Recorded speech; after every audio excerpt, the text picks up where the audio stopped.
Hello and welcome to the Hawks Nest live stream show. We have got a very special guest coming onto the channel today, a man who I'm very proud to bring on here. He is over there running Bootleg Podcast on YouTube. His name is Snyder, runs great content over there with Brett Coleman. He is a man who dives as deep into the film as you will watch out there for draft stuff, for the pro stuff. They're going right now team by team through every NFL team here through this offseason and meeting with the staff, coaches, kind of getting a peek behind the curtain. Can I just put it that way, I guess, EJ? But you guys you're knee deep in it is what I'm trying to say. If you're looking as a football fan for somebody who has the information and is knee deep in it in every way, with their fingers in all the pies, so to speak, that is EJ Snyder and what he does over there at Bootleg. They run a fantastic channel. Thank you, EJ, for coming over here on the Hawks Nest today. I really appreciate it. Well, thanks for having me, Brandon. It's a cool opportunity. It's a team that's near and dear to my heart. I live right down the road between Seattle and Tacoma.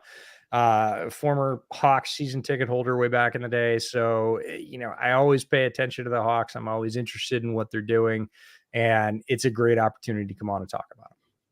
Well, I really do appreciate it with you. And we're going to cover a variety of topics today, folks. We're going to start with, I want to ask you a couple of things on the draft, but of course, DJ's gone a couple of our Hawk podcasts here and already kind of deep dived into the draft. So we're going to go for some offseason, more big picture kind of football items and how it relates to our Seahawks, but also just some NFL stuff, EJ, because I do find this stuff, we don't get a lot of times to turn this stuff over, but by this time of year, really, because you're usually just week in and week out, just kind of going through, just trying to kind of survive a little bit of moments. So from I guess a big picture standpoint with the Seattle Seahawks draft, did you like what Seattle did overall? Did you like more front half, not as much back half, but just in general terms, where'd you kind of stand with it? I like the Seahawks draft. Their drafts for the past 2 years previous to this were some of my favorites in the NFL. I really feel like John Snyder turned a corner. He had a very long doldrums where I felt like he was the smartest kid in the class. And he was just like, I know better. I can make it work. And after 6-7 years of that, the cupboard was relatively bare. And there were a lot of questions about whether or not he was going to continue. Starting 2 years ago in the draft, he really hit a home run. He really hit a draft that's going to be talked about for quite a while. Already is by Seahawks fans as starting to reload those coffers.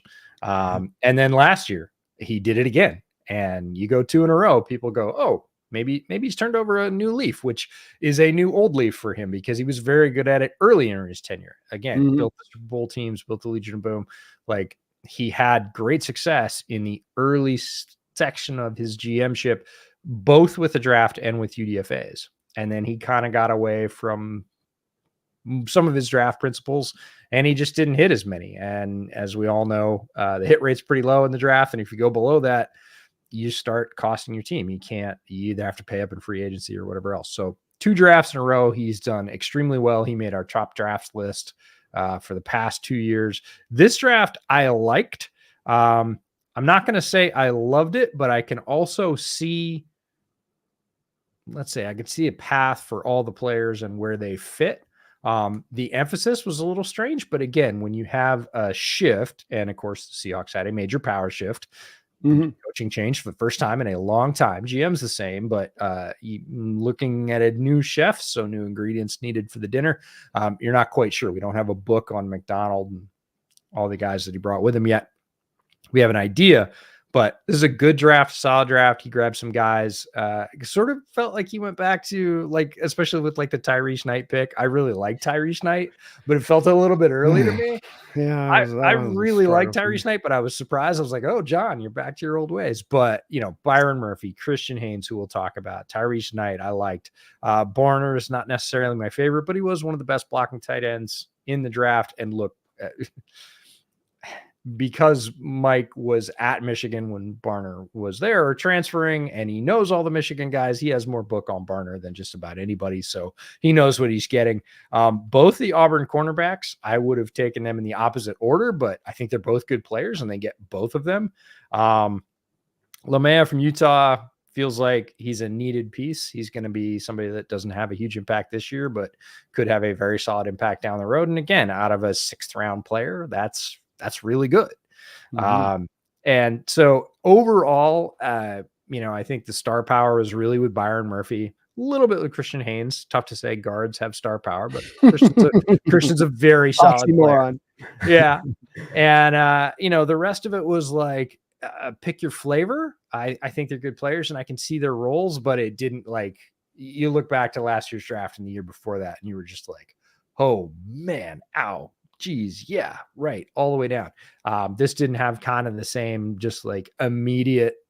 It took me a second. I had to go back and look at it and go, all right, how do they fit in the roster? And as you said, we're doing our summer preview series. I actually just wrote the agenda for the Hawks today. That just sort of worked out. So it's a really good way to sort of dive back into my Hawk brain and look at all the specific fits and where they're going to fit in the depth chart. And it makes sense to me. I'm not blown away by it, but it was solid. There were no picks in there that I was like, what are you doing? Like, and usually teams have a couple of those every year. Like there, and that's just evaluators knowing things that I don't. They obviously have access to a ton more information than I do. And they also have met with these guys, like all of them personally. I've met with like 20 of them personally, or 25 of them. They've met with 300 of them multiple times. Right. So they know things about fit, about the player, about the person that I don't know. We call that the third. We don't always have access to that in the medicals. And they might be very uncomfortable with the person, the player, the medicals, the fit and the scheme, whatever it is, and just go, no, whereas I think that's a very talented player. So, those differences I can chalk up. And again, we won't know for 3 years, but it was a very solid effort. Again, I don't think there were any major missteps, and I can see a path for, again, all the way down to the guys he got in the 6th round, LeMay and James both. Again, I thought James would probably go in the 4th or 5th and Pritchett would go in the 5th or 6th. But, again, they see them differently. Did you watch with those two guys as the Auburn tape? I know they flex some press and some off coverage, but the one thing I noticed, I just want to see if you saw the same thing. Their cover 3 drops, when they would drop to like major depth, like they would drop them off the screen I don't know what, I mean, I know it's SEC receivers and you got guys like Malik Neighbors and Xavier Legette's out there in that conference week in and week out, but I didn't see it stood out to me versus other, when you're kind of grinding through tape on all the corners in this last draft, those two, especially with some of that technique, was odd. Yeah, scheme specific technique is something that I try and stay away from. You can't stay away from it completely. It's impossible. Yeah. And it's funny because my podcast partner leans in. Brett Coleman is very scheme heavy. He's an X's and O's guy. I'm a draft guy, so I'm more traits in terms of how that will translate, because you don't know where they're going to end up. And you end up with a very classic question of, can this guy do it because we've seen it, or can he not do it because we haven't seen it, or just because he wasn't asked to? Yeah. And so that's where scheme can mess you up. Right. Right.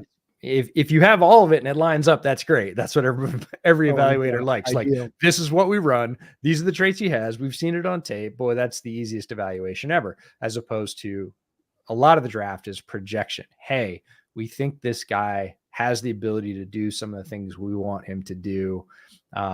You'll see coaches on the side at pro days working guys out for that. After the main workouts, there'll be a scout from a team that grabs a player, takes them off to the side, and runs them through a bunch of specific movement drills, watching his eyes, watching his hips, whatever. And you're like, he's answering questions for his coach right now. Like, hey, can this guy turn and run? Or is he only an eyes to the quarterback guy? Is this a top down corner? And so he's got to go out and get a feel for that. Right. Because again, you'll watch tape and you're like, man, they just dropped those guys off the screen. You'll see the same thing with safety sometimes too. What Auburn did defensively is interesting because they have to fill those under gaps somehow. Right. Yeah. So they're not asking the corners to fill the under gaps on the edges. They're asking them to fill the deep thirds in the corners on the cover 3 drops. Right. So they're right. Coached to get to depth. And you can see that because they start a ways off and they just, they fall off like gravity. Now I thought DJ did a little bit better job coming forward. He has a little bit more what we call click and close or quick twitch. Pritchett is more of a length guy. It's not that he's slow. He's not. But he doesn't fire forward in the same way that DJ does. And typically coaches, again, regardless of scheme, when you're looking at corners and fit, really tend to crave that ability to change directions very, very quickly at corner, especially in the pros. Receivers are extremely fast. So that's why I thought he might get prioritized. Again, Pritchett's bigger. Some people prioritize length and size. Either Well, way. those slot guys, the value of them's going up, because that's what they look at DJ James with, is the slot. Maybe he'll be just a slot guy next level. And we saw in this draft with Sanistro, and he went, and that their value is starting to rise, but maybe not yet fully getting to that spot where, unless you're got that difference maker like Sanistro, 5 or 6 interceptions, and then, played the position for a couple of years. So people start thinking there's some star potential maybe there for him in the slot versus a DJ James, where they'll be like, well, he'll be a league average slot, and what's that worth versus a guy that can play outside corner and roll back out over there. With Byron Murphy, I landed on this comp. I wanted to see your thoughts on it, because everybody kept going to Aaron Donald, and we had a little bit of chance to talk before the stream about people with Lawrence Taylor, and not only the forgetting of Lawrence Taylor, but of course, right after Lawrence Taylor through the 90s, it went to about 08 that every good edge rusher coming out was going to draw the LT comps. And likewise, Now with Aaron Donald, everyone's drawing the Aaron Donald comps for him. I didn't think that was anywhere fair, but I went John Randall with that explosiveness to get lateral to the offensive lineman's shoulder, then bring that rip, but always seemingly they can start here to this shoulder and end up on this shoulder and getting upfield. So it's both the lateral and upfield sort of step that they get, that most defensive linemen seem that they can either kind of go lateral or they'll get up into the shoulder, but he really gets some width around that edge at times. Do you like that comp, or is that a little bit shooting for the moon? Comps are always fraught for me, because you have to say when and what, and people almost never say when with a comp. So if we're talking about coming out of Texas, rookie Byron Murphy and John Randall, when? Like, can he reach John Randall's ceiling, or is it a specific trait, like you said, which I love what you identified about, hey, the trait I saw that reminded me of Randall is the ability to get both lateral and vertical, with equal speed or quickness. Now that I can get into in terms of comps, but why comps are so fraught is people don't say when, right? So they'll say 100%. rookie coming into the league and like guy that is in the Hall of Fame. You're like, well, that's a bit much right off the top, but like, 100%. Is it? And so I try, when I do comps, because they're very popular and it's a way for people to wrap their head around what a player brings to the table. I try and say either a specific trait, like a movement trait that reminds me, a great contested catcher as a wide receiver, hand usage with a defensive lineman, his ability to turn and run as a corner reminds me of, or his overall speed or his quickness or his eyes, or, hey, this guy reminds me of X player when they were coming out of Penn State. Right. So when they were a collegian at the same stage, I feel like the development level is the same, or the potential is the same. So I like that you picked one thing that reminded you of Randall, and Murphy's movement skills are very good. He is also he's a bit of a contradiction in that he is a young player that doesn't play particularly young. I feel like a lot of people wanted to say, oh, he's raw or he's inexperienced or whatever else. And those are two different things, and people conflate them all the time. Rawness and inexperience. We had it last year with Anthony Richardson, the Colts quarterback. People were like, he's raw. I was like, he's not. He does some really complex stuff on tape. Yes, he is inexperienced. Absolutely. Only had 13 starts. Yes, he has not seen all the reps, but in those reps, he does some high level quarterback crap. He is processing at a high level. When he gets more reps, he's going to get there. So yes, you can say he's inexperienced, but don't say he's raw. He's not a project. That was a label that got put on him. And I think it's a little bit the same with Murphy because of his age mostly, but in terms of what he did and how he moved from the beginning of this last year at Texas to the end of this last year at Texas. So in this last season he had in Austin, the amount of movement in his game, because I saw him live the year before versus UTEP. I was down at DKR for the UTEP game. And then this last year I was there for the Kansas game. And just between those two games, which were roughly a year apart, almost exactly, you could see the movement, like how much more impact he had. He had a very good game against Kansas. And you saw it throughout the rest of the year. And people, I think, look at his, he's fairly young, age-wise as a player, and they say, oh, he's just raw, he's untapped. And I think that's a little bit lazy. He's not raw. He can already do a lot of things. Is he at his ceiling? I don't think he is. He's a very, very good player. He's an exciting player. Funny story about that. I was on my flight to Indy. I went to the combine for the first time this year. And on my flight, John Snyder was on my flight because it was a Tuesday morning flight. And so like Doug Farrar was on that flight. Danny Kelly was on that flight. And John Snyder was walking by, and he knows Doug. I don't know John. I had never met him before the combine. I actually met him in Indy as well. But he's talking to Doug. And we get on the plane, and I was DMing Matt Miller. And I said, "Oh, Matt, John Snyder's on my flight."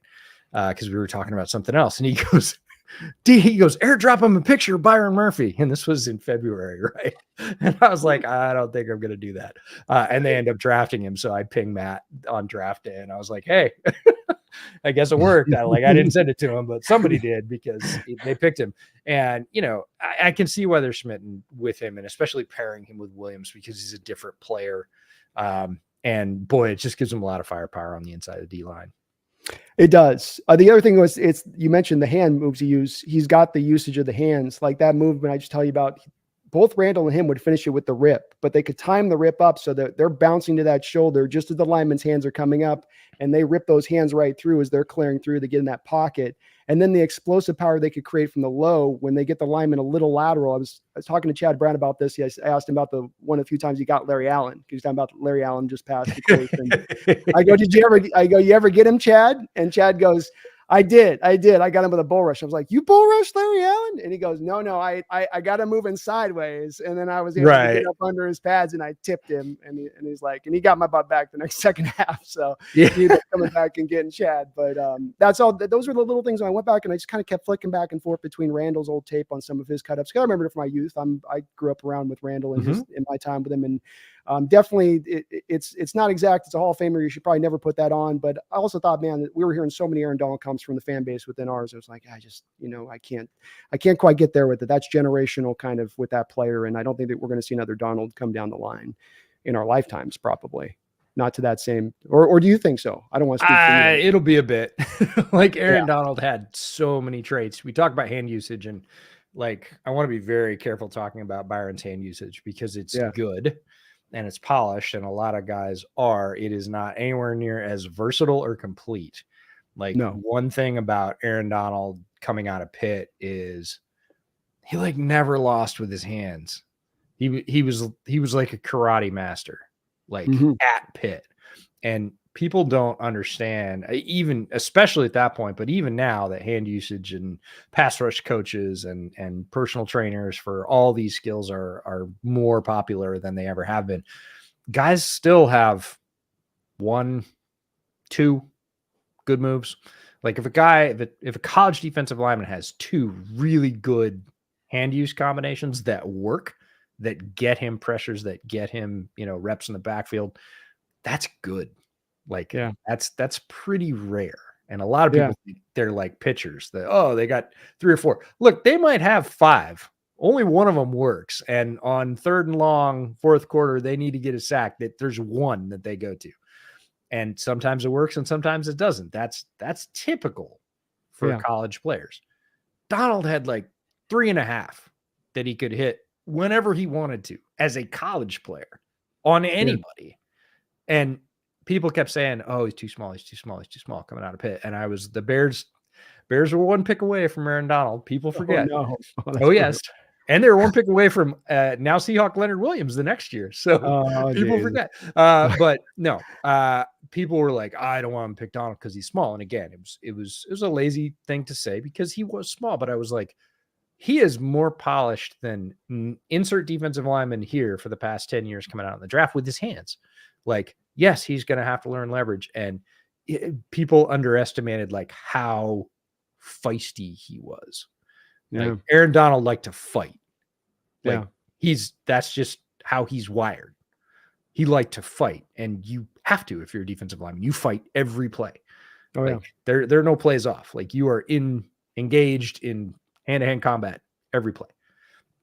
And he loved that. And he was, I think people underestimated how much he really enjoyed that. And then he was in tremendous physical shape, and he had all this skill already, and he never stopped learning. That's a very rare combination. So when you say, we see another one, we might, but it'll be a while because somebody will have one of those four things, or two of those four things, or just maybe three of those four things, but four. Yeah, no, It'll be a bit like it's rare stuff. Yeah, that's why I say he's a general. I still am with you, as we talked about earlier, in that for me, Lawrence Taylor, all-time best defensive player that's ever played. I think you can make somewhat of a pretty strong argument with Aaron Donald and the run he's had this past 10 years that he could be very well right behind him as a defensive. He's tremendous, and I tend to dislike absolute lists that say, "Oh, the best guy ever," because eras and whatever else. But like, if you're talking about a pantheon, if you're talking about a Mount Rushmore, like Reggie's up there, LT's up there, Aaron Donald's up there. There are a lot of great defensive players, but when you really look at a guy that could just wreck a game no matter what, even when they knew he was coming in year 5, year 6, year 7, and he still just did whatever he wanted to. Bruce Smith had some of that in him as well. Similar era where it was just like everybody knew what Bruce was going to do. They didn't do anything about it. Like Bruce was going to get his, LT was going to get his, Aaron Donald was going to get his. I don't care if he triple teamed him.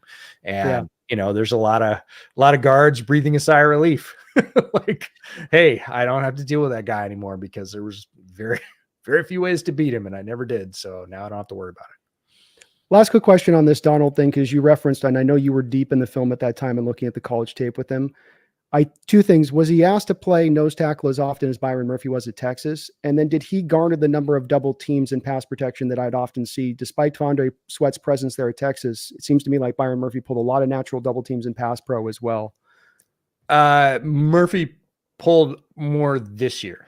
He did this year. I'm speaking just this year. Not just the last year. But this year it shifted. Last year, Sweat, because Sweat was wrecking everything last year. I was big on T'Vondre Sweat last year, and he was definitely getting that attention, and Murphy was benefiting from that. And this year, I think opposing DCs got wise from the film and were like, Murphy's getting better. We can't just solely double team Sweat. We're gonna have to mix it up at least. And by the end of the year, it was like the more dangerous of the two is probably Murphy. So we're still going to have to mix it up, but our bias is going to go towards him. Did Donald have to play nose tackle? A lot. They played him at nose tackle all the time, which is crazy because he was like 280. And he still whooped guys. Oh, like, wow. Guys that went to the league. And now people who weren't familiar with him, like, well, he's just too small. And I'm like, have you watched the tape? He's playing 0. Like, he's playing 1, he's playing 0, and he's winning. Like, you're all really concerned that he's just going to get, bowling balled backwards down the field and get run over because he weighs 280. Have you watched? It never happens. Like, it very rarely would he get washed out. And it sure, it happens on a double team. You weigh 280. Sometimes it happens. You lose your footing. They get through your gap, but not without a fight. And he rotated to the interior way more than I probably would have done as a coach. Maybe if you're there every day in practice and you see him just destroying your interior offensive line, you're just like, okay. If it works, it works. Game. Yeah, we'll do it in the game. But as an outsider, I was shocked. I'm always a little bit shocked when lighter players are asked to do that. And again, very few of them have anywhere near the success that Aaron did on the inside. You watch nose tackles at college level get double team, get road. Big guys that are 340, 350. Oh, size has very little to do with your ability to take on a double team. There are players I've watched, guys that were successful, not to the level of Aaron Donald, but, guy has a 6 or 7 year, playing career, not just a bench career in the NFL. That's a very successful NFL career. It's twice as long as the average. And, they were 285, 290 coming out, and they handled double teams better than guys who are 340. Like, it has a lot to do with leverage. It has a lot to do with that willingness to fight. It has a lot to do with, just want to and other things. So size does not determine your ability to handle double teams. It does to a point, but not near as much as people think. Not solely. Just on the back of that. You need a lot more to go with it. Couple quick donos here. We've got Snail, thank you for 16 months as a member. He says Devon Richardson is going, I think he meant Devon Witherspoon is I think who he meant on that one. Sure. Is going to be an all-pro. You buying into that? Oh, 100%. Like, Devon Witherspoon is going to be an absolute animal this year. Like, I loved Spoon. He was my number 1 corner coming out.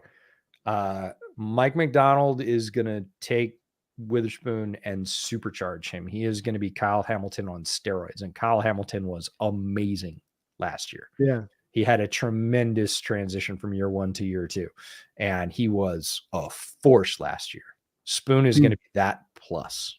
So if you believe what Hamilton did in Baltimore was impactful, like he's coming in the same system, he's going to play the same role. And I think he has a wider range of skills than Hamilton. Hamilton has some very high level skills. They're slightly more narrow, and McDonald found a way to absolutely maximize those. He can do more with Spoon. Like he can do almost all the same things plus some more. I think Witherspoon's going to be an absolute superstar this year. Like I don't think people are ready for what's going to happen to him. He's going to be amazing. Let's go. It's, I guess you also speak to, and the imagination part of things that we've spoken about a couple of different times, both prior to the stream and during the stream here now. When you come to Witherspoon, one of my questions for you was going to be about how you utilize him. The old line of thought is that the guy is at his best to use him as an outside corner, keep him out there to keep him at his most valuable and what he brings to the team. What I'm kind of hearing from you, though, in both what you feel Mike McDonald's going to use him for, but also what it seems like by the tenor of your voice, you think is the best way to use him is no, he is a weapon. He's a piece. Move him all around within this defense and let him do a bit of everything.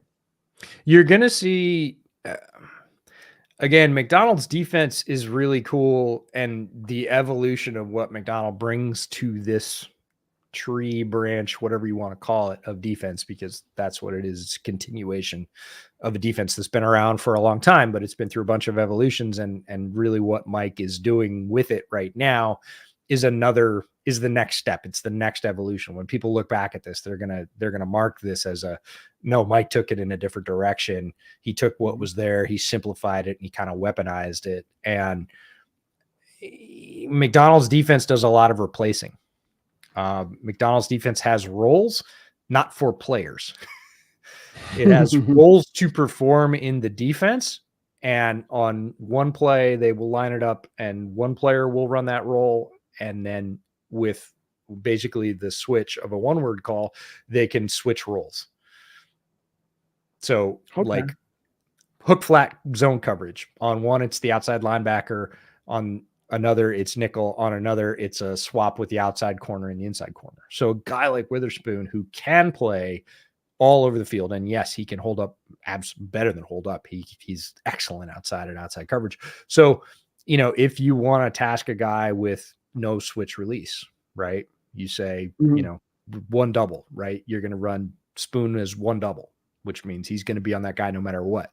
Like, you don't have to worry. Guy goes outside. You're like, oh, now we've got our, now the offensive coordinator has us where they want us. They got our 5'9" slot corner on their 6'4" outside receiver, which is what they wanted. Here comes a go ball. Like, if Spoon goes to the outside, McDonald's not worried. Like, he's not even going to think about it because he can do that. If he wants to blitz him, he's tough as hell. He attacks on the run in a way that very few corners do with physicality. If you want to run him post safety, if you want to roll him off, and again, you want to switch release and you want to say, okay, we think the linebacker can take the slot right here. We want Spoon to go on and go erase the tight end. One word call, they can do that. Same alignment, same formation, different responsibilities. There's not a ton of guys that you can do like 85% of that defense with, and Spoon's one of them. So he's going to be the everything can opener for that defense. He's going to be everywhere. He's going to be making plays all over the field. McDonald is going to work to put him in spots, just like an offensive coordinator works to put their, star ball carrier, ball receiver in spots to highlight them. McDonald's going to do that, right? He's going to hide him. He's going to make him a focus of stunts. He's going to let him go when he needs to let him go. He's going to let him freelance. Once Spoon gets comfortable with what's going on, look out. Like, second half of the season when he's playing fast, sky's the limit.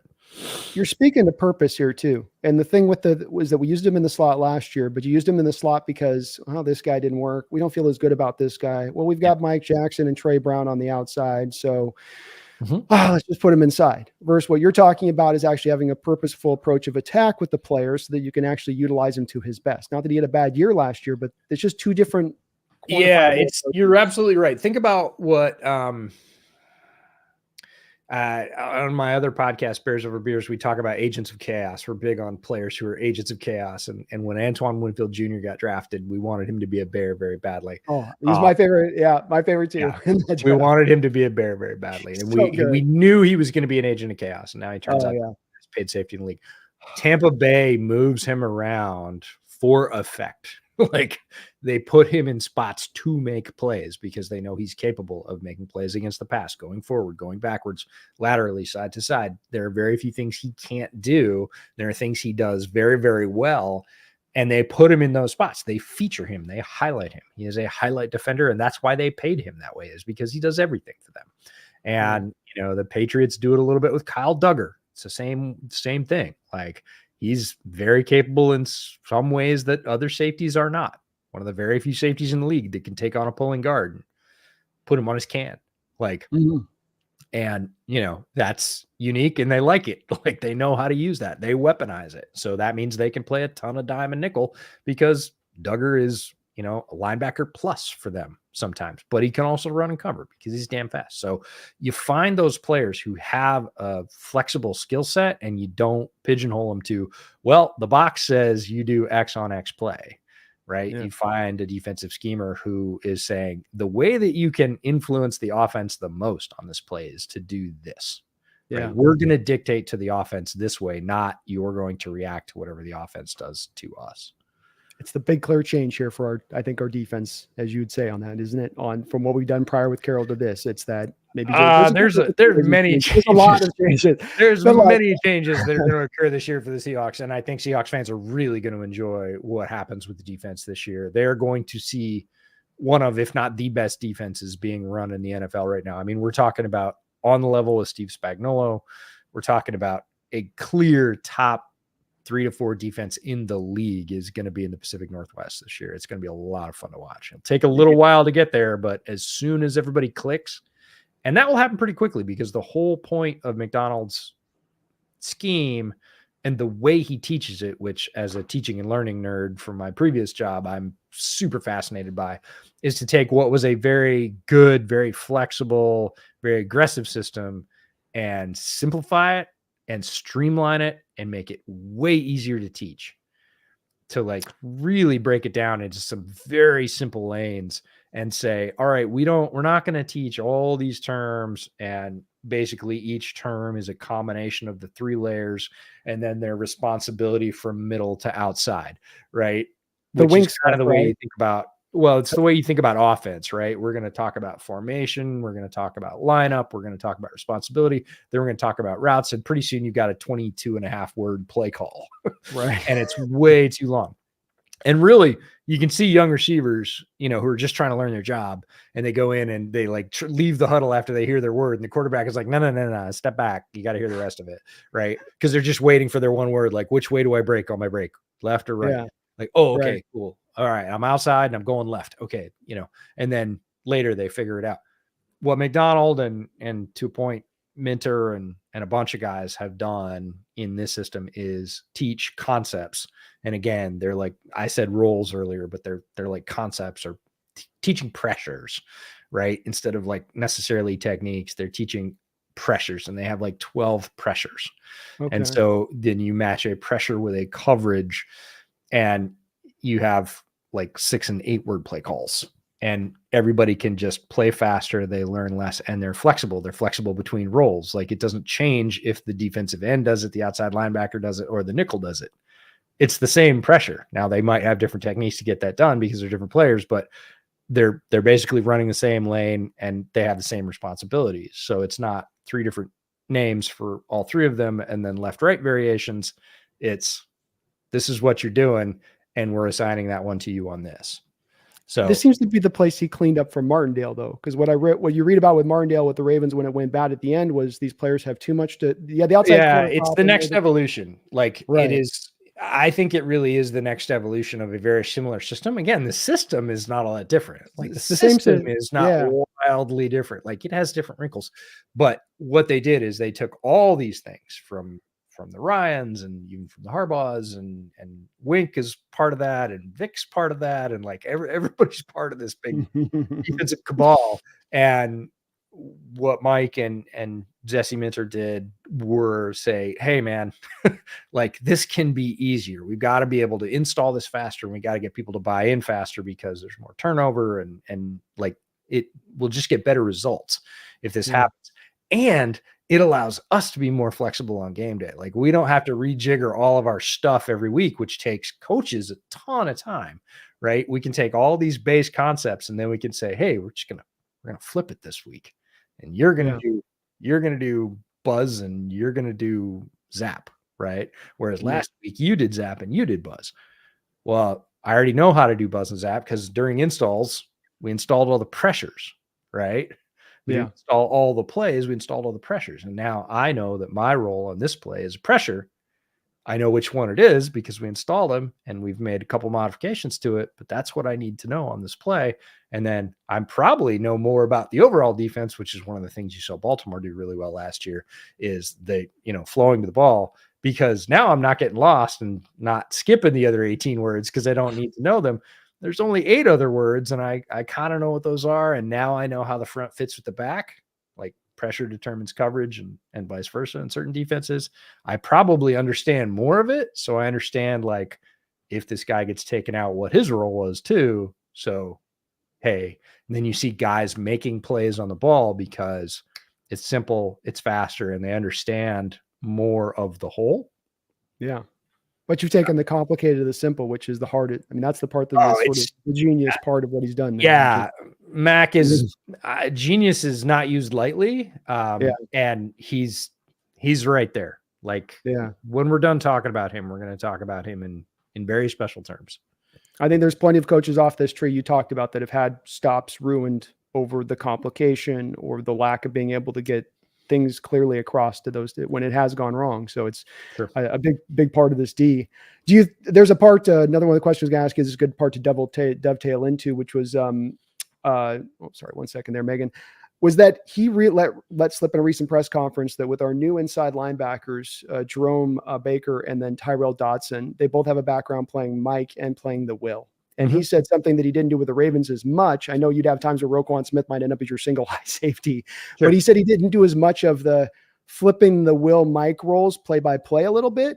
And do you think that this conceptually is going to, as he said, this is a new thing we're going to try. Do you think that that could work also as now another extra kind of layer here, or is it, we'll just kind of see on that one? That sounds a little too outside the box. It's hard to think that things are outside the box in McDonald's defense. Yeah. If you've watched what he does, it has extremely exotic looks, and it's hard to believe that those looks can be that exotic coming off things that are as simple as they are. It's like very basic building blocks, but because they can swap responsibilities literally with a word, they can do it very, very quickly, and they can do it from play to play. They can do it from week to week. And you end up with this very amorphous, unpredictable defense that's very hard to game plan, because the way offenses study tape is, okay, when they're lined up like this, when the coverage looks like this and the front looks like this, and this guy's shaded this way, this guy's responsibility is here, this guy's responsibility is here. So they're planning, like, this guard's got to go out and take the mic because he has this alley and we're trying to go through there. And then on that play, they swap Mike and Will responsibilities, and the Will fills and the Mike drops and the guard's hanging out in space with nobody to block. Right. Yeah. And, the defense attacks through the gap, and they can do that very, very quickly instead of installing different plays every week that are, again, fully set. They can say, hey, we're going to do the same play, but this piece of it, this third of it, we're going to switch. You're going to do this and you're going to do this. So it's going to look the same, but from an offensive standpoint, they're going to think this guy's coming and he's not. And that is continual, and it makes them, I don't want to say impossible. It makes them really, really difficult in traditional ways to watch film and game plan for. And that's why people say McDonald's defense is so exotic, is because things change every week and pressure comes from all over and offenses look unprepared. And it basically looks like the defense is feeding on the offense. And they're a step ahead. And until offenses figure out, and they will, because there's like basically 8 or 9 teams that are running some variation of McDonald's system this year. So it's rating across the league. There's 6 for sure. There's 8-ish, maybe 9. And so you're going to be playing against one in some divisions every week. But every third week or every fourth week, you're going to be playing against a defense that has some of these tendencies. And look, the NFL is cyclical. It's an arms race. The offense does something, the defense does. The defense does something, the offense reacts. So offenses are going to have to react to this because they were not ready last year, and the Baltimore Ravens defense ate because of it. Yeah. Somebody had put an article out of me. I think you guys may have talked about this one point or show about maybe the fact that the old Carroll's defenses and how they had done the same sort of pushing through for 10 years in the NFL might have kind of helped because they were so simplified in their approach at times in their base nature that while offenses were becoming motion based and formation transitions and everybody was trying to beat it, right? Yeah, because Legion of Boom won the Super Bowl, and then everybody was like, how are we going to beat Legion of Boom base cover 3? Because they're really good at it. The execution is tremendous. They have tremendous talent, as they did across that defense. So what do we need to do to break that? Right. But they knew what their responsibilities were. And again, it was fairly static. They just basically said, we're going to line up and run this because we're better at it than you are. You know what we're going to do, but we're still going to win. Yeah. Until offenses came up, largely, the famous version of it is Kansas City's high cross with Tyreek to be cover 3. Like that became the cover 3 crack. Right. That was the way to wedge open cover 3 and get big gains and then force people out of it. And that's why you started to see the proliferation of Sabanese defenses, match quarters, and all kinds of things in the weeds that we don't need to get into. But this is an arms race. This is a chess match, right? The offense will do something, defense responds. Defense will do something, offense responds. Everybody's looking for the way to break the other person's stuff, which is why you see a lot of coaches these days who start as an offensive quality control assistant, then they're a wide receiver assistant, then they're a defensive assistant, and they coach secondary. They go to both sides of the ball so they can look at the other side and say, this is what I'm trying to break from the other side. This is how we're coached. Oh, this is how you guys look at that. Okay. And then they'll swap. And you see more and more coaches who people say, oh, is he an offensive coach or a defensive coach? It's like, well, he spent 4 years coaching offense. He spent the last 2 coaching defense. And it's so they can understand those things. Yeah. Well, maybe more of a prerequisite now than ever before as we go forward too, for coaches to have a bit more. I would agree with that, because if you don't know what you're like me, for instance, I don't know what I'm looking at when I look at McDonald's defense, because I'm like, wait, that what? And then people have to walk me through that, because I'm not like, again, I didn't come from a scheme basis. I didn't come from an X and O basis. I came from a more player attribute basis. So people have to walk me through and tell me what I'm seeing. And once they do, you go, oh, wait, that means, and they're like, the light just came on. Yep. You get it now. And you're like, okay, that's really smart. I'm still in that place. I've been meaning to do a video for my channel on the Ravens Seahawks game from last year and kind of showing what he did to my Seahawks that game back last year. Because it was like, and I've watched I've watched the like multiple times and I'm just still walk away going, I don't know how to explain this, because I don't know necessarily how I'm seeing it clearly. It's just, it's once somebody sort of walks you through the very basic rules of the road of like, this is how the structure differs. Like this is how the install differs, right? That's what everybody talks about, is that how do we install this? Well, we install with layers and levels and this and that. Like, no, the install is different. We've simplified the install. This is how we start. Like, these are our handful of Legos. This is what we're starting with. And then we can put them together any way we want to. We're not held by the old strings, right? We can take the book and chuck it. And you go, oh, wait, so that means you can just, and you can do that on the fly, like quickly. Right? It's super flexible. You're like, and you're like, oh, this is like free building on defense. Oh, sweet. You can build some really, really maniacal crap with that. And that's what you see on tape, is like Mike McDonald free building his defense. And he's really good at it. Yeah, it's really impressive. And it's so exciting coming off the heels of where we've been. Not to knock Carroll, because Carroll's a great coach and he did great stuff for us, but to just go to a different lane. I mean, even going back 4 days into Holmgren, he didn't run the most wildest of defenses either. So it's been a while since we've had a defense run through Seattle that's had a bit of creativity. And we might have to go back to like Knox days or something with some of those blitz fronts that they would do back in the day with him. Thank you, Snail. Great question as well. Megan says, welcome EJ to the Hawks Nest. Thank you. Thank you. Megan with a $20 donation also says, welcome to the Nest, DJ. Just wondering if there was any player in the draft that you wish the Hawks had picked and why. Ooh, yeah. There are always players that I think are fascinating for teams. I was very interested by the possibility of Michael Penix coming to Seattle. I wasn't sure whether that was going to happen, like just organizationally, if that was going to be the focus. But obviously, the familiarity with Ryan Grubb would have been, once Grubb came on board, that would have been a very interesting handshake. And I was a big Michael Penix fan. I wasn't necessarily pining for that to happen. I think Penix will be successful in a lot of places. Atlanta is one of the more interesting spots for sure. But that would have been it would have created a very difficult situation for Geno this year. But just from again, player to scheme match, it would have been fascinating and fantastic, because I think Seattle is I don't want to say one of the few, one of the places he could have gone in the NFL where his receiving core would have been better than what he had in college, because there's at least 5 NFL teams that and running backs would take all of UW's receivers. Yeah. Yeah.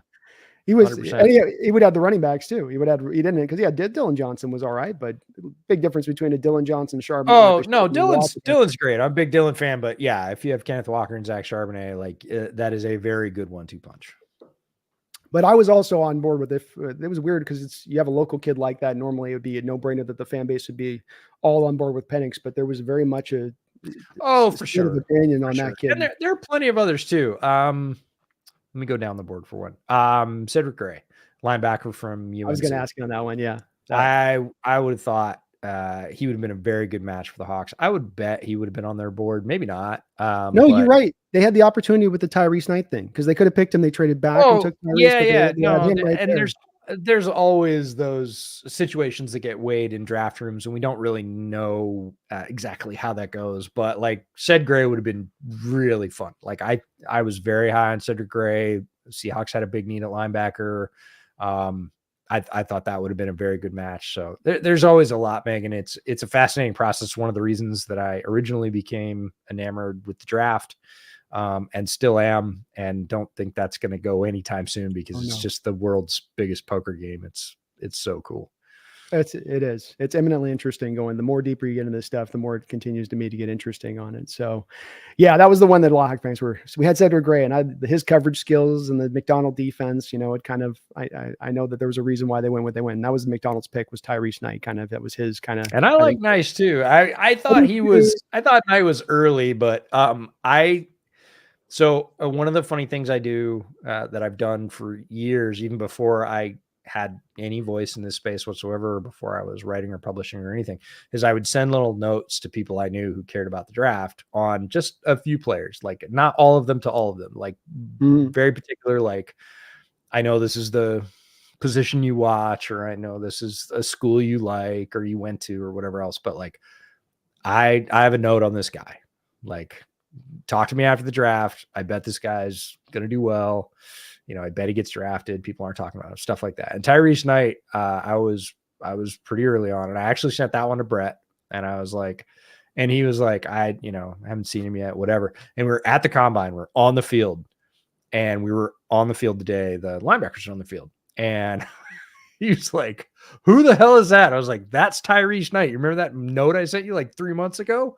And he was like, holy I have to watch him when we get back. I was like, like, yeah, I wasn't kidding. Like, he's interesting. Now I didn't know if he was 4th round interesting, but like, he's a very interesting player.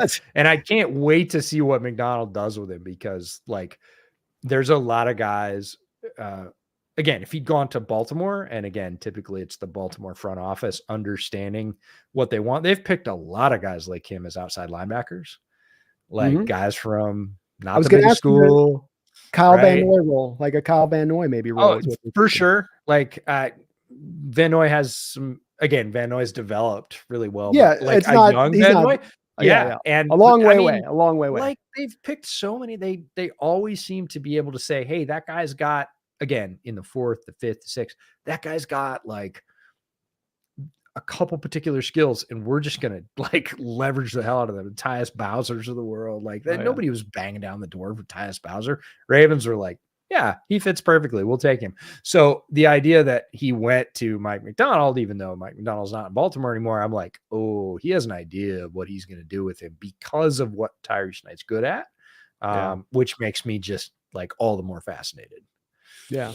He's got the physical skills and the tools. Like you talked about seeing that combine experience. You watch him on tape. You can't deny he can move and do those type of things. He just like, it's a ways off. He's going to be a little bit of, I think, a project for us. Sure. Yeah. I don't think it's a first year thing, but again, the fact that they committed to him at that level, like they believed it even more than I did, which is just endlessly fascinating to me. I'm like, okay, cool. Let's go. Well, it says something when they jump on a player like that, perceived as a little early, but that also speaks to, I mean, this is the thing with the Byron Murphy thing is. Well, Snyder's not afraid to do that. Yeah, sure. he's not scared to. He's got a history. If he believes, he's like, nope, it's my guy. I'm taking him right now. Okay. Oh yeah, no. If he's thinking he's sure about it, he'll definitely jump. But thank you, Megan, for the $2 dono. Snail's correcting me. It was not instead of I misreading it as Devon Witherspoon. It was Devon Richardson of WSU, an inside linebacker. Have you had any chance to see him at all? I haven't.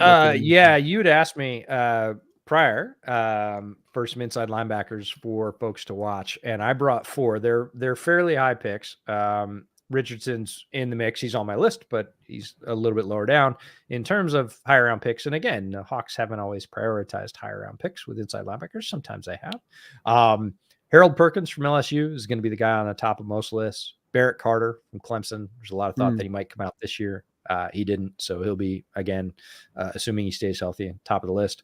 Smail Mondon Jr., one of the great names in the draft from Georgia. Georgia, yeah. Georgia linebackers, you got to love them. And Jay Higgins, the inside linebacker from Iowa. They tend to be able to put out a product the pros really like these days. Higgins has a lot of skills. So those are just 4 guys, sort of a slice off the top. They're almost twice that many already on my list. I have about 12 guys already on my inside linebacker list, and it will just keep growing throughout the summer. So those are some early, like if you're fans of those teams or your team's playing one of those teams, check them out. But yeah, there'll be a lot of talk about that. And who knows, we could be talking very differently about the Seahawks linebacker situation.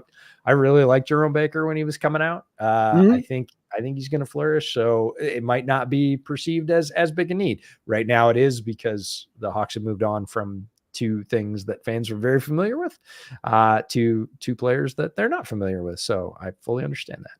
And I like Baker. I do, because when you look at Miami, they didn't necessarily let Baker go because of another reason other than the cap situation. There was in a little bit of some tight nature. I mean, they're paying Xavier and he's on the roster. So it seemed like it was outside to just, he's not a good player, we're letting him go now. Kid's only. Oh, no. No, it wasn't because he's not a skilled player. It's a decision about where they were going to prioritize dollars on that defense. For sure. Right. So I still like, and Dotson the same way. We finally got his chance after having to sit behind Matt Milano and the other kid they had out there for a while, Edmonds, I think, out there. So now, that's not always when you're having to sit behind 2 really good guys, doesn't mean you're bad. It's like the Texas running back situation. Every year you'd be like the 3rd Texas running back coming out. It's like, yeah, but I'm not the top 10 I was pick, still a running back at Texas. yeah. Ain't that worth something? Come on. That's only the 4th rounder at least. But great. We will take a look at, I'll take a look at Richardson. I'm stoked for WSU. I do think that one way or another will at least address it, maybe not high to your point, but sometimes you got 2nd round Bobby, you've got 1st round Jordan Brooks. So they've gone down there a little bit. You're right. They haven't, that's all you got in about 12, 13 years as far as high inside linebackers. Megan, thank you for the $5 as well. It says, I'm so damn jacked for this team and haven't felt that way since our Super Bowl run. Well, this is a good time to ask this question. Another question that's baked into one of the ones I wanted to ask you. So thank you for that, Megan, because that's a great question. As you said, you've been a season ticket holder. Now I know your heart lies in Chicago, but you have been you're a local guy. You've been out here for years living out, and that you have been a season ticket holder. So, and again, going back for you've been through many different regimes here. So you're not just beholden to the prior. Do you like really truly in your heart where this organization is going? If just put on your fan hat, throw the Chicago one away for a second. Sure. Okay. And do you really like where they're heading here with this direction of things? Yeah. Just to be clear, I'm not a season ticket holder anymore. I haven't been for a long time. But I'm at Hawks games every year. I know enough people here, and we do some combo fan events, and look, there's just good football right up the road. So I'm at least one game a year, and usually a preseason game as well. And I really like the turn of this team in terms of McDonald and Grubb. And you said throw away my Chicago hat, but I was really hoping that the Bears would get this combination. And I told people, speaking of receipts, folks that I know, agents and folks that are involved in that world. And I said, man, like if they decide to move on from Eberflus, which they did not do, I said, I want Mike McDonald as head coach. And if I had my choice, because he's not going to keep, he's certainly not going to keep the offensive coordinator that was there last year. I would take Ryan Grubb out of UW. Like I would give him a serious look if he wants to move. And again, at that point, we didn't know that UW was going to get blown up. So I didn't know if that was possible, if he was going to stay on or whatever else. But I said, very early on, before the end of the season last year, like that was the pairing that I wanted in Chicago. And lo and behold, Seattle hires McDonald. I think it's a great hire. I'm really excited. I fully understand why you're jacked, Megan. And then it took a while on offensive coordinator, but they finally get Grubb. Like Grubb, oh no, he's going, he's coming back. Oh, he's going to be with the Seahawks. And I was like, I reached out to one of the guys I sent the receipts to, and I was like, damn it. Like that's the pairing. But I'm thrilled that I get to watch it in my backyard because it's just like a fun experiment. Like it's not happening on my table, but I can look at that table over there and see what's going on. And I think it's a great direction for the franchise. Pete was a tremendous force for Seattle, for the Seahawks. Can't understate the move he made in football in Seattle. But Mike is, I think, one of the best and brightest young coaches in the NFL, and Hawks fans are privileged to have him as the head guy. He is no nonsense. He is all football. He is extremely smart. We've already talked about that a good deal. Grubb is exciting on offense. I think you're going to see some weapons that they have used in different ways. And yes, this is a very exciting team. They might be a half a step away, but they could also start clicking in the first months of the season, and I would have a very different tune. Like if they come together that quickly, because there's a lot of new parts. Whenever there's this much change, whenever there's a head coaching change, the GM is stable, so there's a little bit less. But if there's a double change, a head coach and GM change, which we see a lot of times around the NFL, 60% of the roster turns over in the first 18 months. So we've seen a lot of roster turnover, not that much, but there's a lot of change, new systems, new players.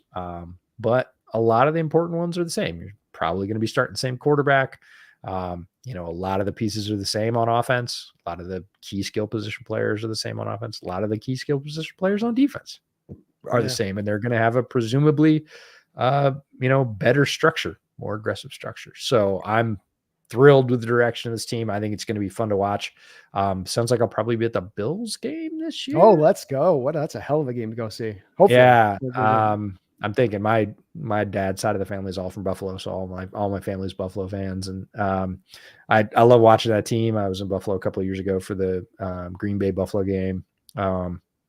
It's a lot of fun. And I got offered up a couple of tickets for that. And I was like, yeah, I'll go to that. That's going to be a hell of a game. That's going to be a hell of a game. The good games are at home. Well, the good hard ones we get are at home with some good matchups with, especially early on in the schedule. And that's one of them. But Buffalo's kind of quietly running under the radar this year because I think people look at Diggs and the loss of him. And they had a lot of change too, but it's kind of sneaky, not all bad change. And again, if you look at the turnover with Joe Brady there, the change, again, they had a midseason coaching change, which is not typically super successful, a coordinator change. Right. And they really turned that team around. That team was very much struggling. Again, very similar, same roster, but finished much, much stronger than they started last year. And I would imagine that'll continue. And yes, some high profile pieces, especially the receiving core and the safeties are gone, but they've made moves in, both in the draft and free agency that I think are pretty good. And you still got Josh Allen. Would you have liked them to really have you go off Diggs, now reinforce this up? Don't just go do it's kind of like a sort of a Packer approach way where it's like, okay, we lose the guy, let's go draft the guy now to develop. Or do you think? We'll see. I mean, Keon is fascinating. He's very different than either Gabe or Stephon. Like he's not like either of those guys. Yeah. And, I think the secondary question is just as interesting, right? The pair of safeties, Poyer and Hyde, have been there forever. Like they've been the bedrock of the back end of that defense. They're both gone. So White too, isn't he out? White, Tre'Davious White, the corner's out as well. Tre'Davious White is tough tough call there. It was one of my favorite corners coming out, played very, very well when he was healthy, but he's had major injury struggles for the past couple of years and really hasn't been available on the field. And then Dane Jackson, the nickel, who's played really well for them out of Pitt, was the first guy that Brett and I ever interviewed at the 2020 Senior Bowl. And he moved on as well. A lot of changeover on that team. But like, again, so it's fascinating to see how they're going to rebuild that secondary, both again through free agency and the draft. I really like the safety they took out of Utah. I think he's a tremendous player. But again, it's young, pieces have to gel. And I think they're really going to lean more on their tight ends, like Dalton Kincaid, automatic star. They had Dawson Knox. He was already pretty good. He's a great number 2. It's just, there's a lot of change there, but it's a fascinating team. And I think it'll be, like you said, kind of sneaky, like more competitive. And I don't think there's going to be a huge drop off. There'll be some bumps, but I think they kept their window open. They had to do that, and we'll see how it goes. Agreed. And just back to your point, where I took us off that tangent. I do think there's 2 forces going at Seattle's team this year as to whether we have success. To those points you said, you're going from the simplified to the complicated in many ways on both sides of the ball, but then you have those advantages that have been kind of left on the table for the team for years that they've you could count on for years being there, and hence teams could prepare for on a weekly basis that they could take advantage of because of those advantages being left. And those are being removed kind of all across the board. One of the things I liked about McDonald is he didn't just go with the Roman hire. Those defensive-minded coaches will often go for that offensive guy. Like, your job is to not mess this up. You keep this boat on the water. You keep my defense protected. I want the time of possession in our favor. They start going down there, and it's very easy for them to fall into that archetype of a defensive coach. We've seen it time and time again. He seems to have kind of twisted off of that a little bit. Part of his nature here a little. Yeah, I would say he pivoted hard the other way. He basically, and this is very modern thinking in the NFL, he basically said, get me points. Like, I don't care if it takes 12 seconds. I want points. Yeah. And you go get points, and I'll do what I do, and we will win ball games. Like, you do it however you want to do. Like, I don't really care if you want to do ball control and that's not Grubb's style. That's not why he hired him. But Grubb's style is points. Like, let's be very clear. He will put up points. And he will use DK in a way that I think fans are very happy about. All you have to do is look at the Washington tape for the last couple of years. Like, you're going to see shot plays to DK. 100%. You're going to see JSN filling in a sort of combo Polk and McMillan role, if you're familiar with the Huskies. And then you're going to see Lockett just eating everything that's left.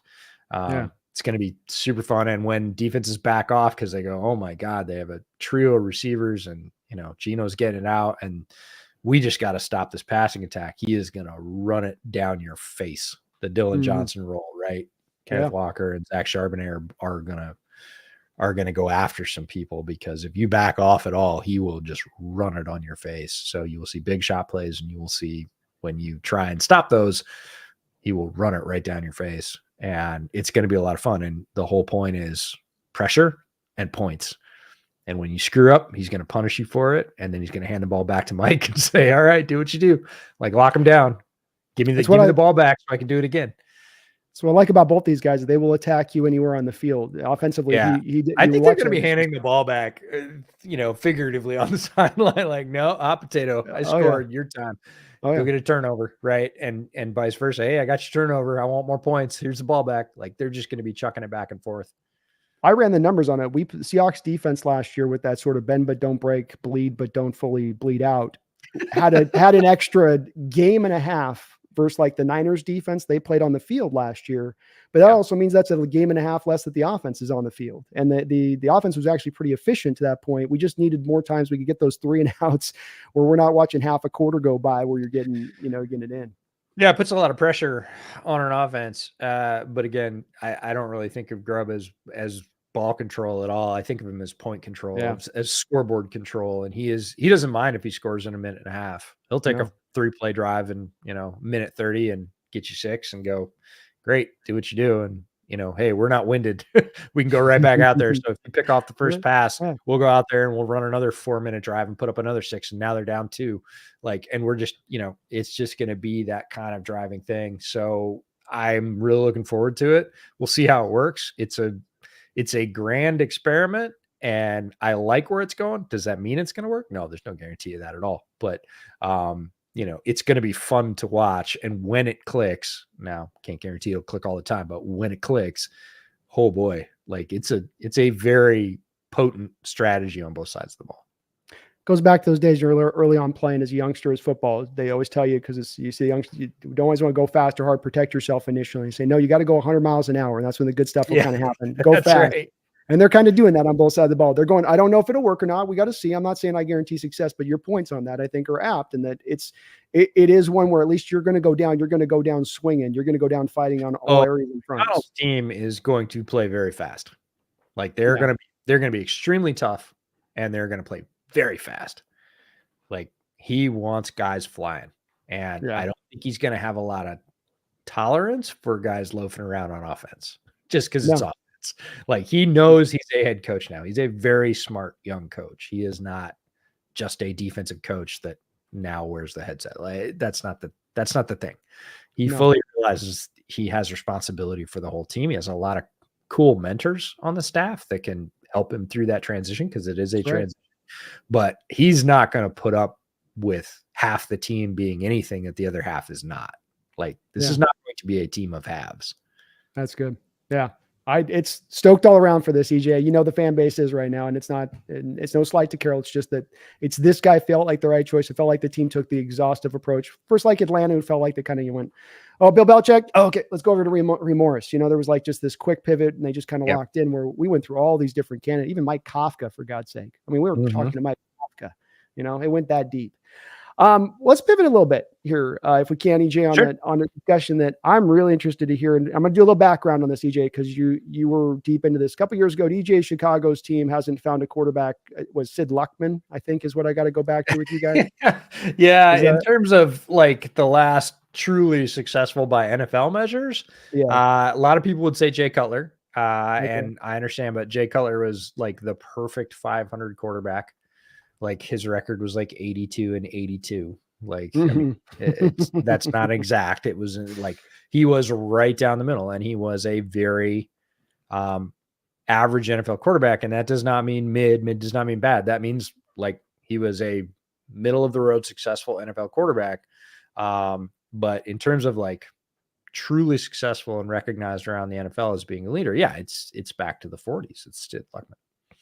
So you had yourself in this position a few years ago. The Bears are at 20. Fields is dropping. A few quarterbacks have gone, but Fields is coming out of Ohio State, dropping down to 12. Your Bears jump up and pick him. I know you're tremendously excited at the time. Yep. And they pick him now. We're a couple years later. It's moved off.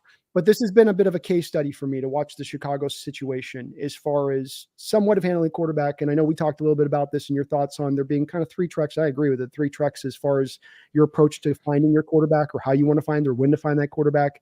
But is there a lesson here learned from this Justin Fields situation with your Bears and how they dealt with this that can be applied to just a general way? I'm not saying down to like, this is a hardened rule that you got to put in concrete and dry, but that there is some stuff to kind of pull away from with this, and not just in this scenario, but we can go back to David Carr days back with the, Houston Texans. Yeah. I think in, maybe more in all failures, and this is a personal belief, there's more to be learned than there are from successes. There are definitely things to be learned from successes. That's not what I'm saying, but you learn more, I think, from failures. And you talked about Carr, and you talked about Justin not working out in Chicago, and those can both be viewed as failures, like not a failure of a particular person, but a failure of the overall situation. It was not the desired result. Justin Fields was not picked 12th to then be traded away to the Pittsburgh Steelers. That's not what the plan was. Right. So we can consider the situation a failure. I'm not saying Justin's a failure. I want to be very clear about that. And there are lessons to be learned from what Chicago did. And I think, again, more importantly, did not do. They did not have a great plan for integrating him.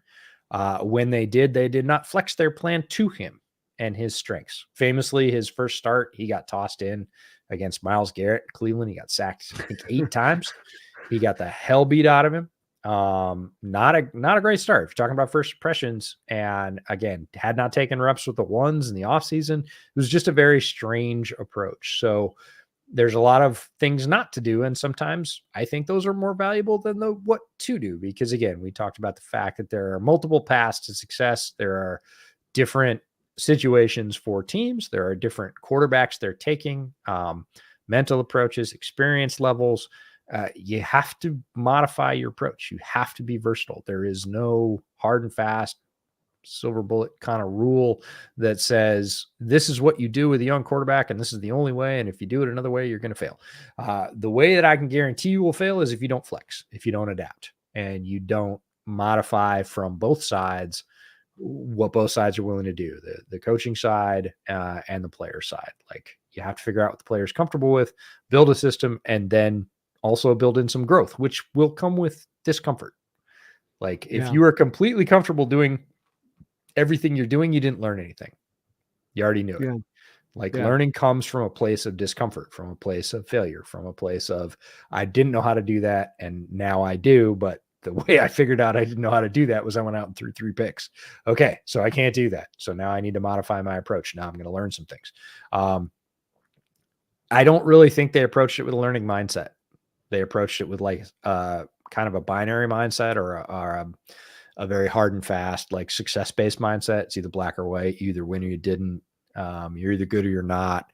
And that didn't work for either side. Now, responsibility, where does it lie? Well, certainly some responsibility lays with the team, the coaching staff, like not only their approach to Justin in terms of quote unquote development, or their plan or lack of one for him, but also what they surrounded him with. If you look at what Caleb, the new quarterback, Caleb Williams from USC, new quarterback of the Bears, is walking into, and what Justin Fields walked into, it's not different neighborhoods. It's a different universe. Like, in terms of the level of what's surrounding Caleb Williams and what was around Justin Fields, like, they're not even comparable. Like, just go look at the rosters for yourself.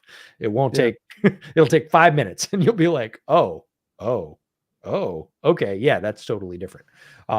So there's some of the prep part of what the team surrounded him with. There's also the prep in terms of his development plan. And then some responsibility absolutely lays with Justin as well. It was not a great situation, but we've seen guys thrive in not great situations.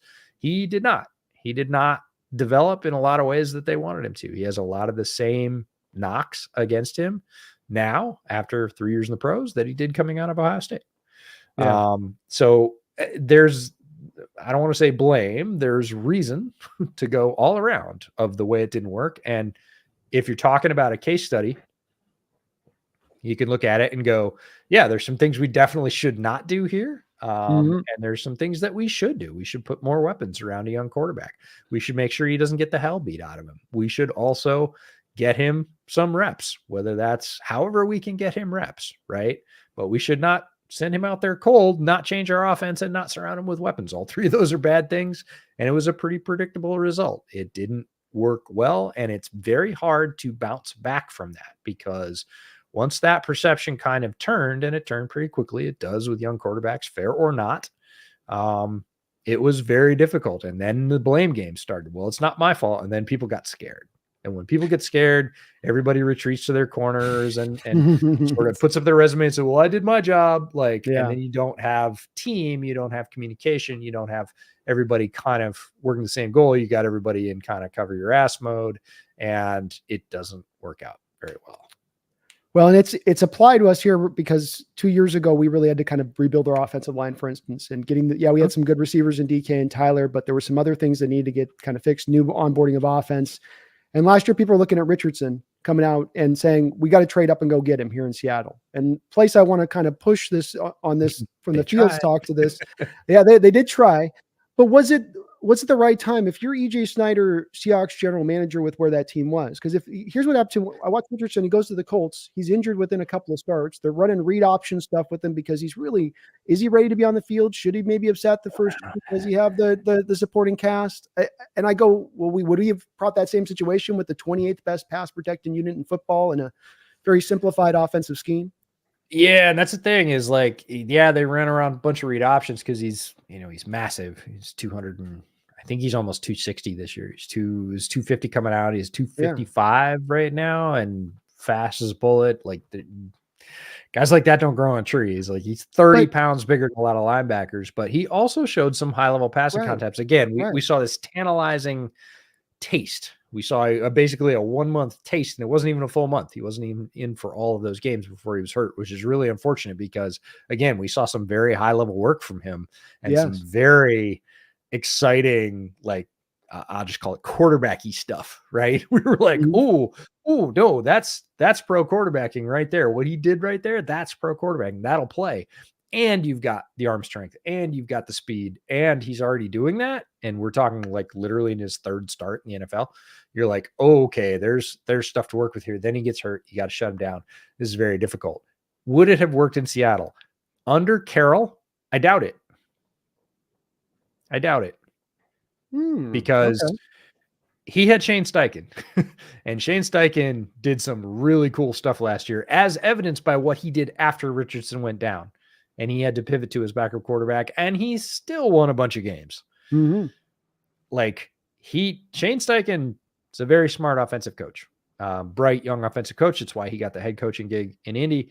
I think he's the right place. And just like I talked about Witherspoon on defense this year, that's AR on offense this year. Yeah. AR is going to be an absolute meteor this year. Like Steichen got a lot of things figured out. And if he stays healthy, we're talking about possibly in the MVP conversation. And I know that's crazy for a guy that started like 4 games in the NFL. That's the potential. That's the ceiling. I'm not saying that is going to happen or go bet money on it. I'm saying if that happens, I would not be at all surprised. Steichen is a very good coach and AR showed some great flashes. He has attacked his rehab. It's been almost a full year because of the timing and the injury seemed really unfortunate, but now he's had, people are, oh, he's not throwing yet. Like they're not going to throw him in too early, but like AR is going to be, if he is healthy, he is going to be an absolute meteor across the NFL landscape. By midseason, people are going to be talking about him like they were talking about CJ Stroud last year. I'm right there with you on the evaluation of this kid. I loved him that much coming out. And part of why I push on this too a little bit is the lazy comp on him was Cam Newton. And you go, no, wait. There's a way different way that these guys throw the football. And there's with Cam, there was always going to be something holding him back as a thrower of the football because the man didn't know how to use his lower half of his base of his body times. But it's just to me, that's why I want this kid to learn to play the position almost not traditionally, but less than doing kind of the RG3 Washington style thing where, Shanahan, like you talked about earlier in the channel, throw out the playbook, let's bring in the Baylor concepts and we'll start to let it ride that you roll more into him learning that position because he's got so much of the overall skill set that's not going to be confined by his limitations. Yeah, and I don't think Steichen did that at all. Like, I really don't think he did. That's fair. And that was really good to see. And, I felt just as bad for Shane as I did for Anthony Richardson when he got hurt because those two were just starting to click and it was starting to click quickly. And it had to be just gut-wrenching for Shane to be like, oh man, I had it. Like we got our guy. He can do everything I need him to physically, mentally. Like he was already getting it. We were already seeing it work and it was just going to get better. I'm sure they were both just vibing and so excited. And then you get derailed. Like it's a fact of life. The NFL is a rough sport. It's a long season. Guys get hurt. But it was difficult. And they both had to just kind of, bite the leather and wait for an entire year. And Shane did, like he pivoted. He's a pro coach and he went on with Gardner Minshew and won, I think, way more games than he had a right to. And it showed me how good he is, how flexible and versatile and adaptable he is. So that gives me all the hope in the world that, they've got a whole bunch more mental reps under their belt. When they get back on the field, they're both just going to be chomping at the bit. They're going to be ready to go. And I'm not sure that division is ready for that. Like the full force of that. It's going to be impressive. It is open up in that division overall. Everyone's kind of targeting one team to be good young quarterbacks all the way around. Like you've got Stroud and AR and Levis popped a little bit. And of course you got Trevor there. Like, whew. Like, if you're talking about young quarterbacking talent in the NFL, that is a concentration of it. Boy, it is ever. And I do agree. He's going to be a really good player. Just let him lean those concepts. Because I think there'd be a trapping there with some of those running guys like they did with Robert Griffin, where they want to kind of lean. Well, let's lean into that run. I think most guys that are, and we talked about this a little bit before we started, most guys that are adaptable and learning and knowing that whatever you're doing now is not going to work in 3 years, realize that, that was quite a while ago, and the NFL has moved on. And if you're not there, either with that wave or slightly out ahead of it, surfing on it, you're going to get mashed on the bottom. And, that's why Steichen got that job, is because he is one of the preeminent offensive thinkers in the league, top half for sure. He showed a lot of that last year. And when you give him his favorite weapon back, I think you're going to see even more of that. So it'll be really fun. That division is going to be an absolute dogfight this year. It is some fun offensive football too across the board. There are a variety of different places. Is there a quarterback in the upcoming draft that, because you didn't think necessarily Richardson be a good fit with Carroll and the old, that would be a good fit with the Grubb spread style system? Not that we don't like Geno, not that we don't like Howell still a little bit, but just as maybe a guy that you kind of look, sure. him in that system.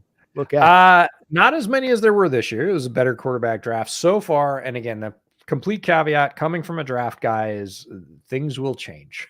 Guys will get injured. Guys will go back. Somebody will come flying up the board. They always do. That was Jaden Daniels this year. It was, Joe Burrow the year that he had at LSU. Funny that both those guys came from LSU, but the quarterback picture will be different by the time we get to draft time. But right now, early as it is, midsummer, certainly Carson Beck from Georgia. He's got some really interesting skills. He's at a very high profile program. He is the presumptive leader in the clubhouse for the next year's quarterback class. I was, thought that he could come out this year. I think he looked at this year's class and went, yeah. I could be, top 3 for sure, or maybe 5 or 6. Yeah, I'll go top 3 for sure. We'll do that. And then the other one is a little more interesting. Connor Wiegman from Texas A&M. Now, he, like AR, had a sort of just virtuosic sort of first month, got hurt and got shut down. So had this real burst at the beginning of the season for Texas A&M. People went, whoa, this could be the guy that's flying up boards, a little bit like Jalen Daniels was, but got hurt. Now he's coming back. Very similar situation to AR in Indy, just in college.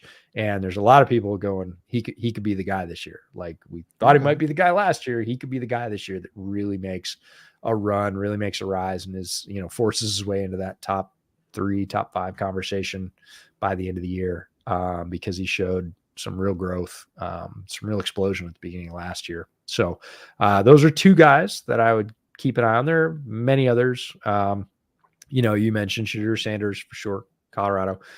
Quinn Ewers, Texas. Quinn's got to do some things again. I've seen Quinn live. I've seen Quinn do stuff for the last 2 years live, and he's in a tough spot at that Texas. I don't. No, I don't. I was going to say, I know what Steve Sarkisian's thinking. I don't. Steve Sarkisian's in a tough spot. He's got, the presumptive starter of the future in Arch Manning there, and everybody has been hammering since Arch committed that he was going to be the starter. He had a very good, number 2, and when it became clear that, he was not going to be able to compete and that Quinn was the guy, he transferred out, which is what happens. So he had 3 really good quarterbacks. Quinn is the guy going in this year. That's what they're saying. I feel like his leash might not be very long. Texas fandom is it's a cauldron, and it's not going to go super well if the first month of the season does not look good for Texas. Again, they achieved new recent heights for them in their program last year, and the demand is going to be more and better. Finish it off. Mm-hmm. And again, if you stumble in the first couple of games of college football, it's very, very tough to get back up. And if Quinn has a slow start, it doesn't show what I would call continued growth, the calls for Arch, right or not, and I'm not in that program, I don't get to say that, are going to be deafening. I've got friends that live in Austin. I spend some time there. It's going to be as loud as it gets in college football. It's not as probably what's the last point we could ever think of a guy who's a good quarterback at the college level being pushed by some just, maybe go back to like Drew Henson with Brady, where Brady was kind of in there at Michigan, and then Drew Henson came along as that 5-star to go way back. But I can't think of another time where guys pushed as hard by a quarterback behind him. And, coming off, like you said, one of the highest spots you've taken Texas to recent years, and at least their win-loss record goes. But boy, you just watch him play and it's just hard to get. It doesn't seem a lot there, EJ. I mean, there's a lot there, but there's a lot there for college, and that does not always translate. And Quinn has some things he needs to do, especially from a consistency standpoint, that if he does not do, he will not be a successful NFL quarterback. I'm not saying Quinn Ewers will not be a successful NFL quarterback. I'm saying he has to move from where he is to a different place. And he's kind of stalled out on that front. He makes lots more plays and his game has evolved in a lot of ways, but from a consistency standpoint, which is so necessary in the NFL, because you're going to get less chances and those chances are going to be thinner. The windows are going to be smaller. All the throws are going to be more difficult. It's harder to sustain drives, blah, blah, blah. Like, everybody knows that. It's a big jump. And if you're struggling to do that in college, I don't care how talented you are. There's a piece of doing that. And Quinn has not figured it out yet in a way that will translate to the NFL. Obviously, it worked very well in college. His team did great last year. He did not necessarily do great. And going to the next level, it is tough to project, like you say, to look at Quinn Ewers right now and say, without some serious movement, which guys can make in a lot of ways. We've seen it from, I just mentioned, a lot of quarterbacks that made big jumps. Guys have personal coaches. They can change those coaches and get different instruction, which he's certainly going to have the option to do, as all quarterbacks do. He could land in a pro situation where somebody is absolutely smitten with his skills and believes that they can fix him, because all coaches believe that. All coaches. I'm the one thing I've learned about this game and all the coaches I've met is there is not a coach out there that doesn't look at a guy and go, I can fix him. Oh yeah. I can fix him. I give me that guy. I can fix him. They all want that. That's why they're in coaching. So, not saying it won't happen, but I'm with you right now as a pro prospect, in terms of a high-level pro prospect, not a developmental one, which is very, very different. If you draft a quarterback in the top 15, you don't need him to be okay. Yeah, that's you right. You need him to be top 10 in the NFL, which is very rare. There's only 10 guys on the planet there. It is very hard to get there. And if you draft a guy in the top 15, if he's not a top 10 NFL quarterback, nobody's going to say it was great. Yeah. Well, that's the different paths you talk about. And I do agree with you that there's no tried and true path to your quarterback in the future being that you get the guy in the top 5, or you team build, or you team build and then get your top 5 guy. Like you said, there's those tracks, and I think you can go down those different tracks. But from my standpoint, I do find myself in a general leaning place going, get the team built up, or at least get the offensive line built up for the guy. Get him things in a cogent place before, because there seems this sort of superhero concept approach to the quarterback position, that they're going to just shoot laser beams out their eyes and fly on high, and that they can solve all these problems across the board. And that's where I get just a sneaking suspicion I have about that lazy outlook on team building from some teams, as opposed to doing it right and laying the bricks down to get this kid in the best position to succeed. It's very difficult to do. We should say that up top. If it was easy, everybody would do it. And obviously not everybody does it. It is difficult. It is very difficult to do with nothing. Again, if you take a quarterback and you dump him into a completely, a house with no walls, right? Something that's a complete teardown, it just has some studs and not even all of them, right? No walls, no plumbing.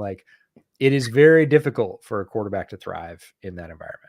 That is the rarest possible situation where a quarterback is so good, so transcendent, that as a rookie, they can manage that. Because again, we just talked about how tough that transition is. So there's the mid-level approach of get some, and then as soon as you get your quarterback, make sure that he's adaptable, has some ability to scramble, can get out of those situations, and then it's a race before you get out of that rookie contract to build the rest of the team around him. You've already built some, and you got a couple more drafts, you got a couple more years, and then you have a couple more years of the rookie contract, and it all has to flow together. and the timing all has to work. You have to be right. You have to make the right draft picks. You have to make the right free agency choices. Like everything has to work together. It's very difficult to do. And then there's the build all the way. And again, then there's timing on those contracts, because contracts in the NFL, typically 2 to 3 years. I don't care what the contract length says. It's typically a 2 to 3 year deal.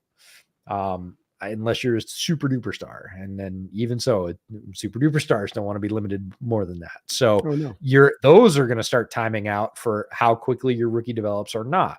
Right. So when you say build all the foundations and build a super nice house, turnkey, right, fully furnished, move the guy in, he's got to play well then too, because if not, everybody else is going to age out and you got to start over again. So you got multiple sliders. None of the circles ever really stop. And at some point you have to say, like a lot of things, we were talking about parenthood and some other large decisions in life, right? Nobody's ever ready, right? You just go, I think we're ready enough and we'll learn the rest of it as we go. And NFL teams are the same.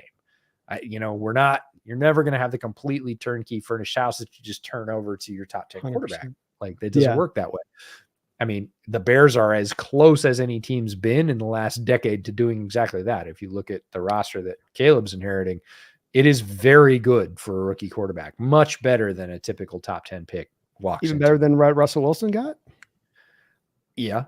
Like I would say, like, because Russell Wilson walked in with the highest paid offensive line in the books. That was a time when you had Sidney Rice coming in on the rise. You had Zach Miller as your tight end. I mean, I understand. I like it. I like it. But that's why this is where I get starry eyes for that approach, I guess, to kind of is that we went to back-to-back Super Bowls, not with Russell Wilson playing like a top 5, top 6 quarterback at that time. Right. But you had to get extremely lucky on Russell, which is the other thing. Like that is a very, very rare situation. It does happen, 100%. But hard to replicate. Yeah. You had to, and again, that wasn't the plan. Right? No. They had paid big money to Matt Flynn, and he was the presumptive starter. Yeah. By the way, funny story. Yeah. So my local watering hole right up the road where I go to get a beer every once in a while and have lunch, was talking to the bartender one day, and he's, "What do you do?" I said, I run a football podcast. He said, "Oh, really?" He started talking. He grew up in Texas. His high school quarterback was Matt Flynn. And he went on to play linebacker at Oklahoma State. He walked on at Oklahoma State. Oh, wow. And then they both ended up in Seattle, completely different reasons. Like he moved up here with his family, pursue a different career. And Matt Flynn got traded from the Packers to the Hawks. He's like, "Hey, buddy." I was like, your high school quarterback was Matt Flynn? Really? That Matt Flynn? He's like, same one. I was like, okay. Still one of the most legendary contracts in NFL history. The 6 touchdown performance he threw with those Packers team that one game. Oh my God. Well, the Packers backups did it. I mean, all the time. Brunel did it. Like that was Ron Wolf's development strategy, right? Ron Wolf famously said, draft a quarterback every year. And the reason was because every 2 to 3 years they'd pay one off. Trade him. Well, we got it with the Hasselbeck round pick. Yeah. Hasselbeck was that 100%. Like going that's back. The Holmgren connection. Yeah. Like he's like, Ron Wolf knows how to grow them. Like I'll take one.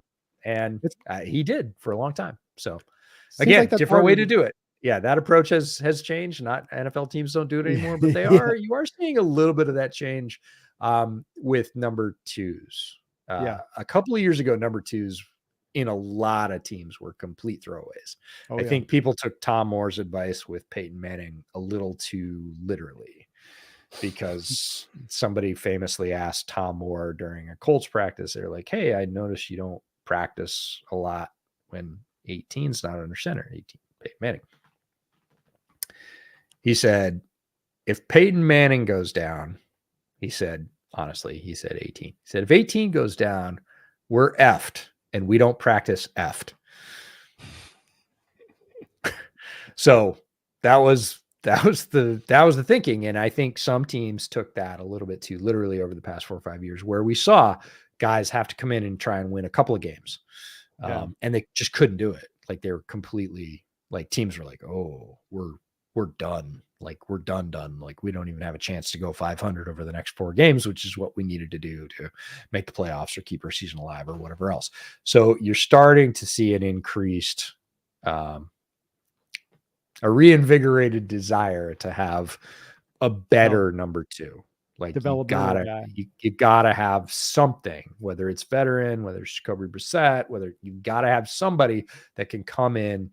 Tyrod Taylor. That's why Tyrod Taylor keeps getting employed, because he can do that. He can come in and go 500 over 4 games.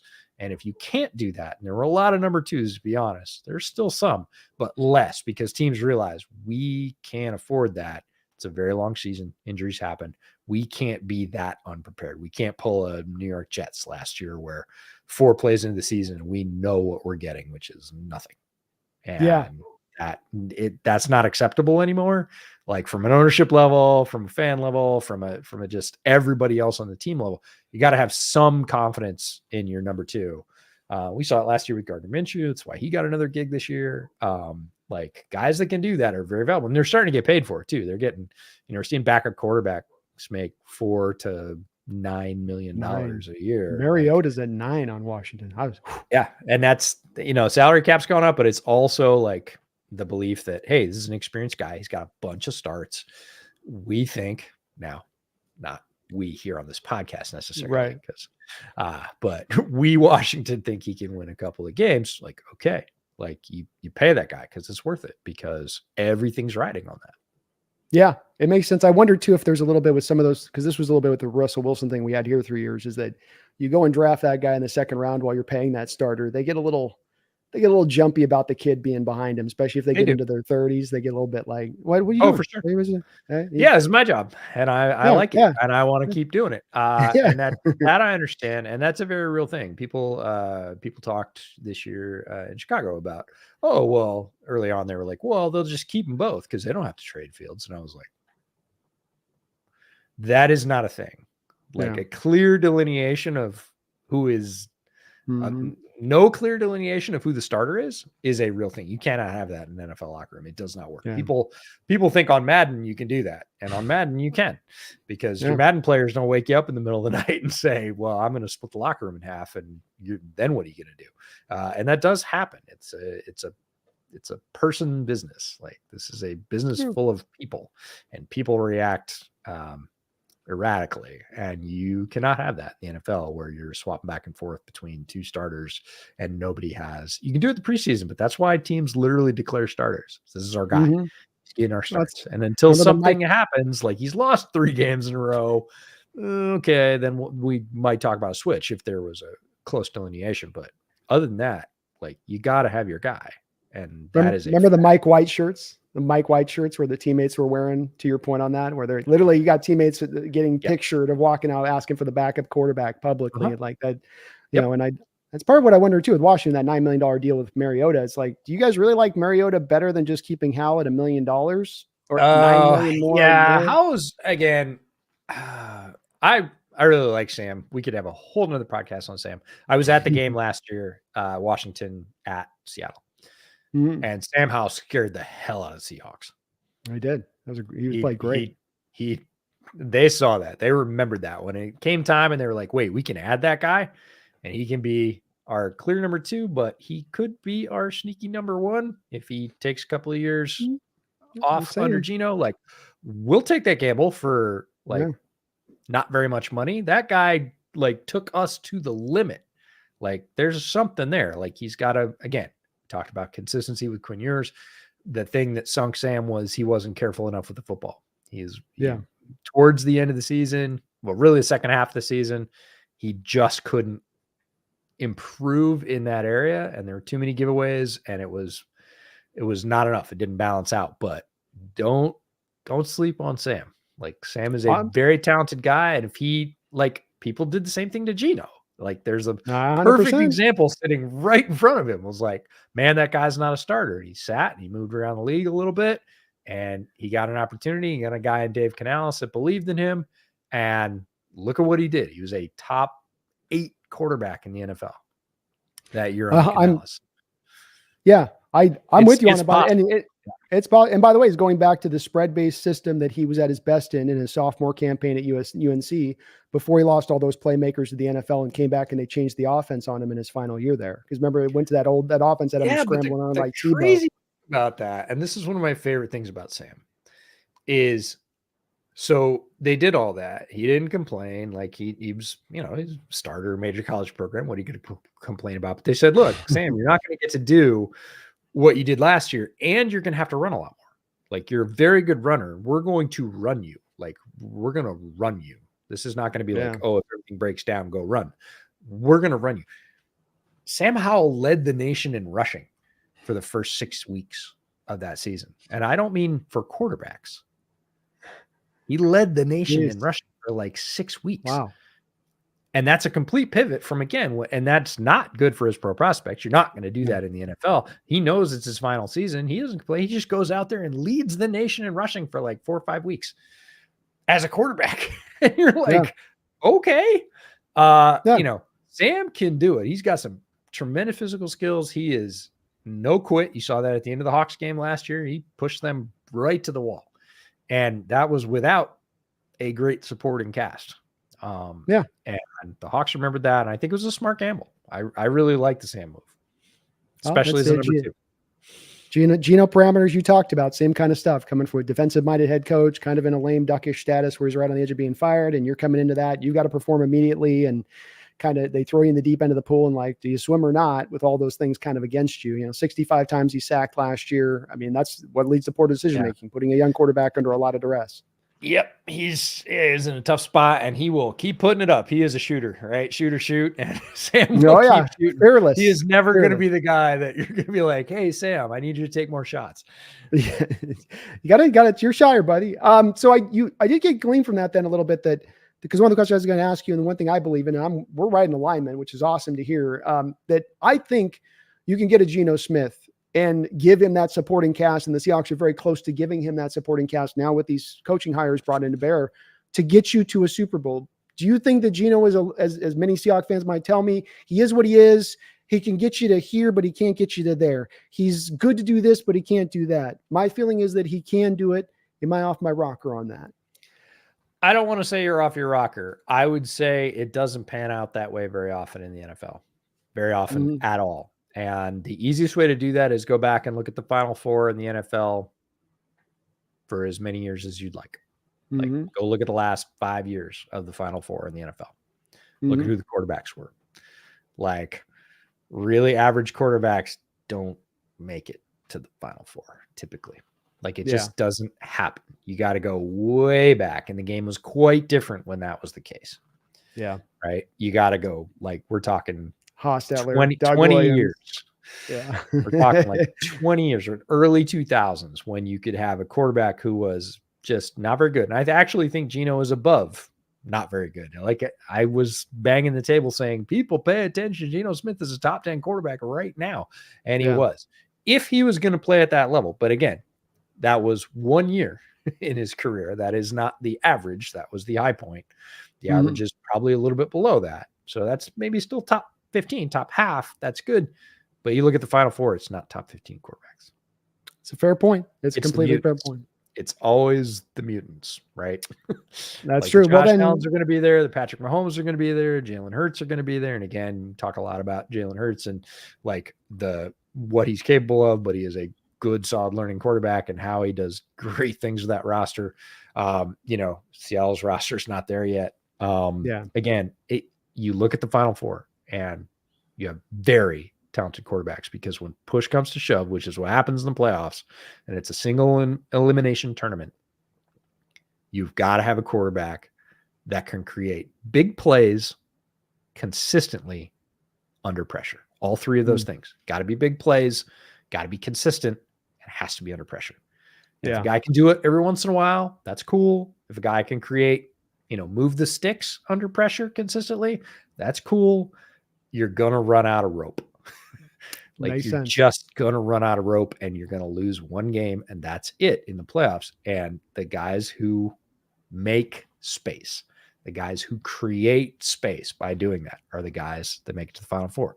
And that's the Joe Burrows, that's the Josh Allens, that's Patrick Mahomes. Like, those guys end up in the Final Four because they have the ability to just do that and do it consistently. They transcend, right? And so again, I'm kind of with the folks who are saying Geno, I don't want to say he is what he is. he is more a known quantity than a lot of other quarterbacks, but he is a consistently good quarterback. But consistently good quarterbacks don't make it that final step. They make it to the final 8. See guys in the top 15 make it to the final 8 all the time. Yeah. But when you get to the final 4, it's the super weapons at quarterback. And if you don't have one, it's going to be very tough to compete. Your envelope is going to be super duper small. Am I saying you can't do it? No, but I'm saying your chances are pretty darn low. So if I was telling you Seahawks get to the Super Bowl 2 years from now, you'd probably be that they had gone out and got a quarterback that's not on this roster currently to get there, based on what you're saying with that. Probably. Again, either that or McDonald tilts the field so hard. Like that, like he did it in Baltimore. Like opponents were, if you can't score more than 13 points, like I don't care what your offense is. Like that's right. In the modern NFL, with the rules the way they are, your offense is probably scoring more than 13 points. If you can keep the opponent like under 2 touchdowns and 2 PATs, like it's very hard to win a football game. So either you're that dominant, which is possible, but again, we haven't seen that very often. That is a historic defensive performance, and I don't use that word lightly. Like he could do that, and then hey, if you've got an offense that's putting up 18, 20, 21 points a game, you're going to win most of them if your opponents are scoring 13. So it's possible. It's not terribly likely. You don't want to bet. You wouldn't want to bet on it, but hey, it's. I wouldn't bet a lot of money on it. That's for sure. A couple, we'll just do a couple of donations come through, and I wanted to hit you up with a couple quick hitters if I can, as we kind of absolutely put a wrap on this. Snail says no, he's on the team right now, signed after camp. So I guess Devon Richardson signed to Seahawks. He was a WSU, I guess, camp guy. I don't know if EJ would be as familiar with him on that one, Snail, because that's probably pretty deep on the prospective stuff. It is. If I wasn't betting on Mike McDonald being one of the best defensive coaches in the NFL, I'm not sure I'm going to put a lot of money on Richardson. Yeah. Not it's pretty deep on that one, but sorry, misunderstood on that one, Snail. Thank you for the donations. Megan, thank you for another $5. She's looking forward to coming back to Seattle in 2026 for the joint 50th birthday for me and the Hawks. Me too, Megan. Thank you for the $5. I can't wait to do that up. Looking forward to it. Isaac, thank you for the $12 donation. He says, I thought I couldn't be more excited for the future of the Seahawks. And then I heard Mr. Snyder, whom I greatly respect, say he would have wanted a McDonald Grubb pairing for his Bears. Let's effing go Hawks. Yeah, for sure. It is a very cool coach pairing. It is going to be a ton of fun to watch. Not going to say it's always going to work, but it is going to be very exciting football. They're swinging big. They may whiff on it, but at least you're swinging big. You're not just trying to put the barrel. They're not going to whiff on McDonald. Like I have ultimate faith in McDonald being a very good head coach. Like the same amount of faith.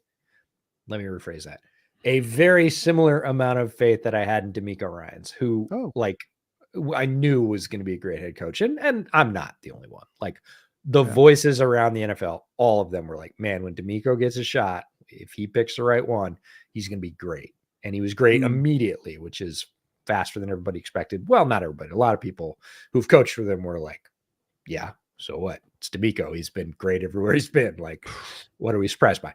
So Mike is like a tick underneath that, but like they're breathing the same air. Yeah.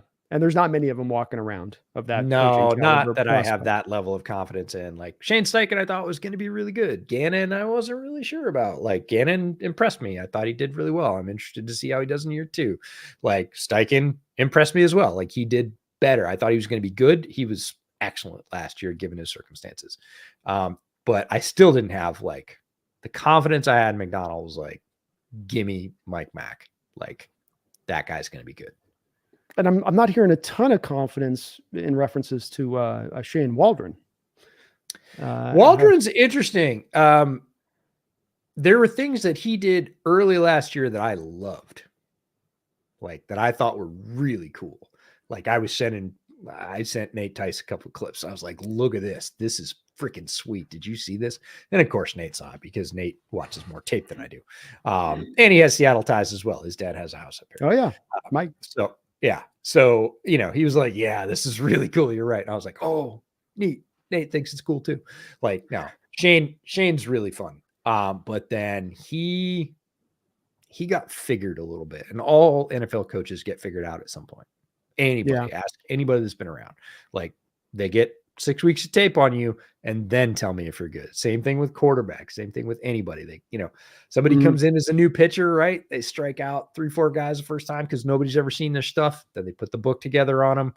Everybody battens down the hatches, and all of a sudden they're average, right? So everybody adapts very quickly in the NFL. And I think the NFL adapted to what Shane was doing. And I didn't. Now, this is the interesting thing. I didn't see him flex from that a lot. And I'm not sure, this is just like evaluating college players. I'm not sure it's because he couldn't or he didn't get allowed to. Right. Well, it's there you go. Very, very possible that, he said, look, we got to zig because everybody knows that we're zagging. We got to go the other way. And Pete said, no. Like, again, not privy to those conversations, not saying that's what happened, but I don't know if that's the reason or because Shane just was like, no, I can make it work. Better execution. We'll just keep doing the same thing. And then he kind of ground it out, and they're pretty toothless by the end of the year. So I started off like really high on Shane, and the first 6-8 weeks of the year, I was like, yeah, let's go. And then it sort of ground to a slow halt by the end of the year. So Did it really look like an offense, though? That one thing that bothered me, and I talked to a lot of different people that would watch the Seahawks offense on a weekly basis, and the thing I didn't understand is we hired him coming from the McVay tree, but it didn't seem like he was really running McVay's system. The lack of use of pre-snap motion, we'd run a handful of fly sweeps for the whole course of the year. I mean, McVay might run 5 fly sweeps in a quarter on you, and that's where I came back to your question you bring up about is maybe he was being hamstringed from bigger forces at play and told to not do this. I mean, not the lack of targeting in the middle of the field at 32nd level, but that was the part that I just couldn't understand is how we hired this guy from there to do this, but then it just doesn't look, and it may be correct. The creative stuff's there, the use of tight ends, the 3-man tight end backfield stuff he would do and all that, but boxcar stuff, that was great. That's not McVay stuff. It's his own thing. I love that, but it was kind of like, okay, you come here from this that we want to kind of utilize, and now you're sort of building your kind of own thing. And I'm not sure on it, but it felt like, well, again, those balances, if you're not in the room, I've learned that we can speculate and we can say maybes and we can say, I'm not sure, which I do a lot because again, I'm not in that room. I don't know anybody in that room. Don't know anybody that was ever in that room. So I can't say with certainty, like Shane was banging the table trying to get X done and Y happened, or Shane was banging the table for exactly what did happen and it didn't pan out. And that's why he's not there. Like, I don't know the answers to those questions. I certainly have questions. A lot of people with me living here and being a Bears fan were like, hey, you saw, you were at games and you watched the Hawks. Like, what do you think? And I was like, well, I said the same thing. I thought in the beginning of the year, I was very excited. There's some really cool and innovative stuff. And towards the end of the year, like, I didn't see the adjustments I wanted to see, certainly. And I didn't see some of the weapons used the way I thought that. I kept saying he's gonna crank up JSN in the second half of the year. And he did a little, but he didn't a lot. And I thought there was some meat left on the bone there. And I'm not sure why. Like, I'm just not sure why. And we'll see. Like, I assume that Chicago and Eberflus and Poles asked all those questions and he had the right answers or he wouldn't have gotten hired. But proof's in the pudding, right? He now has an arguably even more talented offense. I think he's gonna do a good job. We'll see. I hope so. I surely hope so, because if he doesn't, it's gonna suck. That's for sure. The thing is that he wasn't the first offensive coordinator that came through here that was inhibited in the same way. Schottenheimer reportedly inherited 70% of his playbook when he walked in the door, as reported by a Seattle reporter, an ESPN reporter. So it's not just and when that's happening, that occurring, you don't have a coach that just suddenly goes hands on, oh, hands off. It's the, again, if it's to run what you brung and the known. And I think there's a lot of history of that. So I'm interested though, because of the same thing that you said about influences are always really interesting to me. And we do a lot of this with summer preview series, which we're doing right now. So I'm, head deep in the middle of that. But when a guy like Alex Van Pelt is a perfect example, going to now be the offensive coordinator, but like Alex Van Pelt's been in football for 35 years as a player and a coach. Like, he played high school and he had a bunch of influences. He had a coach there. He played at Pitt. he had a bunch of influences and a bunch of offenses there. And then he went to the pros as a player, and he had influences from those different coaches and had a bunch of different stops. And then he's coached at multiple places. So everybody goes, oh, what did he do the last 2 years? That's what he's going to do. And I'm like, yeah, dude, if he's a good coach, he's going to draw on 35 years worth of football experience. He's going to come in, he's going to look at his roster, look at what they were good at last year, ask some questions of his quarterback and say, what are you comfortable with? And then he's going to pick and choose all this stuff and put it together. And it's not just, oh, well, he was with the Falcons last year and the Falcons, like Van Pelt was not with the Falcons, but you get my point.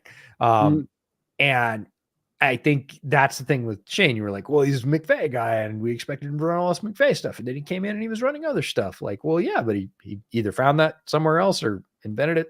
Probably didn't invent it, probably found it somewhere else, and that, like, all these coaches talk, there's coaching clinics, there's all different levels. Lots of them, it's the family business. They're talking to their dad. Some of them are talking to their kids now, and there's just so many influences, all these coaching trees and their alma mater and whatever else. You never know what the sort of final alchemy for a guy that's been around football and had a lot of experience, which Shane Waldner certainly has, is going to be in a new situation just because he did this in Seattle and he used to do this in LA. And so it's automatically going to be, it's going to have some similarities, and there are things that he loves to do.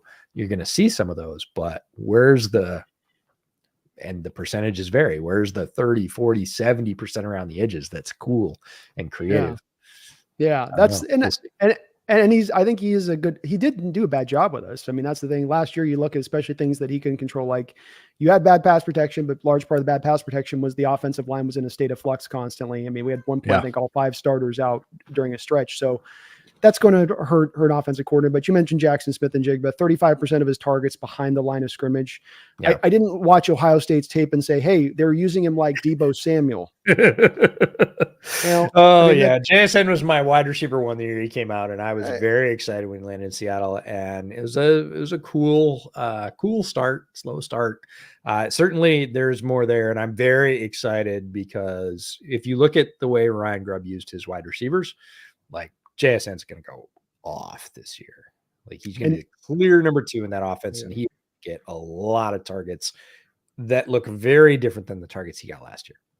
Amen. And I think he's going to look. I'm with you. I like him a lot as a player too. It's just you have to use him. To me, I didn't get that use. He's good yak. He's not these bad yak guys. It's just that we used him like that.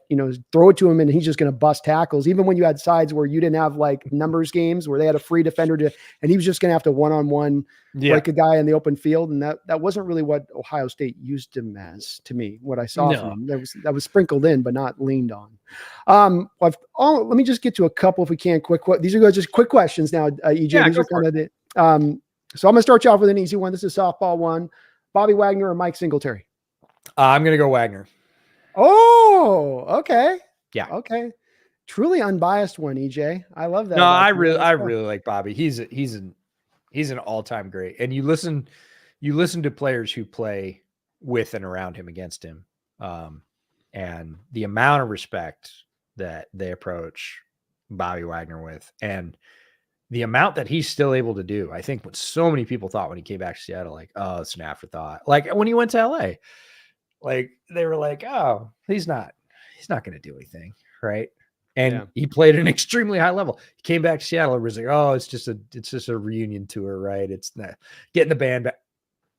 Nope. He's still doing things that he shouldn't probably be doing at his age, and he's doing it at a very high level. Great player. And the Rams used him differently than Seattle used him last year. Rams specifically keeping him out around the line of scrimmage, allowing him to blitz a little bit more. We tried to drop a little bit more into coverage, so it didn't look as good like if you went to a PFF rating on it or something like that, but that's not because he was less effective with us last year. It was just we put him into a different role than the Rams had, which I wish we had tried to. Oh, smart. He's a brilliant football player. Like, he is really, his understanding of the game is so good. And still, like, one thing Michael Robinson said at the door when he walked in the door was he slips blocks as good as any middle linebacker I've come across. And even watching last year on the mic'd up tape where you had like Joe Batonio out there and then the Browns or whatever he's like, I cannot block you, where he can just, that second level gets guy and he just dips underneath it and he can always find a way around it without having to Olay it, without having to like give up. No, he's still in position to make a play. Yeah. And yeah, he's just so effective at so many things. Mike was terrifying. Mike Singletary was terrifying as a linebacker. He's a great leader, which is an underrated quality, I think, for middle linebackers these days because the game has really shifted. But in terms of like pass coverage and carrying a bunch of kind of like Singletary, obviously very smart about football as well, became a very successful coach. Like I'm not saying he's not smart about football, but in terms of like range of skills, like no, Bobby's a more complete player. Love hearing that. Well, along those lines with this question, again, I'm just going right at your Bears Seahawks fandom a bit on this one. Sure. If the 85 Bears played the 2013 Seattle Seahawks, and I know it's 30 years ago with the Bears and all that, who wins the game if, without saying, well, the players are much less talented in the 80s and they're much more, that goes without saying, of course. Let's call it kind of a level playing field as much as we could. Who do you think takes that game? That's really tough. Like this is a really tough question because, again, this kind of goes back to, we were talking about Lawrence Taylor and some players that, younger NFL fans never got a chance to experience. They don't know what that was all about. And that's nothing against them. There are players like that for me out of the 50s, like that I never saw in the 60s. Like I didn't have any experience with those guys, even at the end of their careers. Like I didn't really start watching football until the early 80s. So, they're great players that I just don't have any experience with. You go back and watch the 85 Bears tape, even now. Yeah.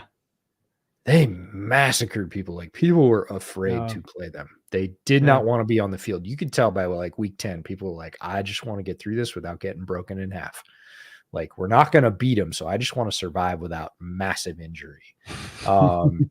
And they were so aggressive. Now, is that concept going to hold up? I'm going to say that the Bears had the better defense of those two teams. And I fully understand that the Hawks defense is one of the legendary defenses of the NFL. I watched that one live and in person, just like I did with the Bears defense. Bears had the better defense. The Hawks, however, had better offense that year than the Bears had. Like Bears had Walter Payton and some very fast receivers. The quarterback play was not on the level that the Hawks had. So I don't know. Hawks have the edge on O. Bears have the edge on D. I don't know. Comes right down to it. Comes close then, is what you're saying. Yeah, neither team would have a clear ahead on this. Well, I mean, like the Hawks they had a better O, but they would have a lot of trouble scoring. And the Bears offense, it was not great, but it had some great players. But again, the Seahawks defense, although it was not as good as the Bears, was one of the best ever in the NFL. So again, Bears are not going to get easy scores either. It's going to be an extremely physical game. Like there's going to be a lot of bodies being taken off the field. Let's the over under on 2 or 3 stretcher visits is probably on the over on that one. It would have been a very, very old school football game. Well, give me the twisting tracks here and just a couple more, and I'll let you go here. Sure. Smartest franchise in the NFL right now. Oh, yeah.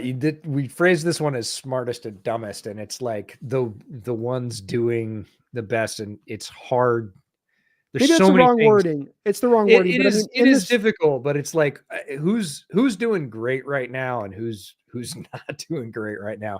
For the doing great right now, I look at like a wide range of things that a team has to do really well to do well, and that it talks about hiring, that talks about staffing, that talks about resource, how they handle their cap, how they handle their coaching, how quickly they move off of bad decisions, whether it's picking a player or bringing in a coach that doesn't mesh. I think Philadelphia has got to be up there as an overall, like, boy, they just do a lot of things really, really well. Like how he runs that organization. He's ahead on signing big contracts.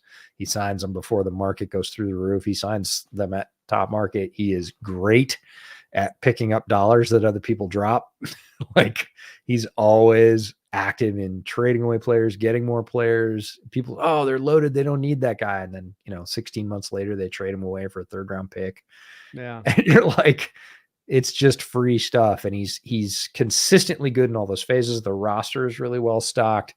He has a very strong handshake with the owner. I think the owner understands what is required of him and what is not required of him, which a lot of owners don't understand in the NFL. So overall, like Philadelphia is doing it really, really well. Baltimore also is a very well-run franchise in terms of they're always going to be there. They're great in personnel. I don't think their contract savvy is quite as strong as Philadelphia, but again, you see the results. It's a well-stocked roster. It is a continually competitive team. They don't have huge swings where they go down and have 4, 5, 6 win seasons. They're going to be right there in the end every year. And that's a result of all of that stuff, all of those decisions coming together. Yeah. And then I guess not to call dumb's harsh word. And I'll tell you, I feel like, by the way, the Eagles, I think they draft best for value probably than anybody else in the NFL. Would you say, right? Like them at Baltimore is always the draft you look at the end of the year. And it's gone all the way from Ozzie to Eric DeCosta. Like that has been a straight line.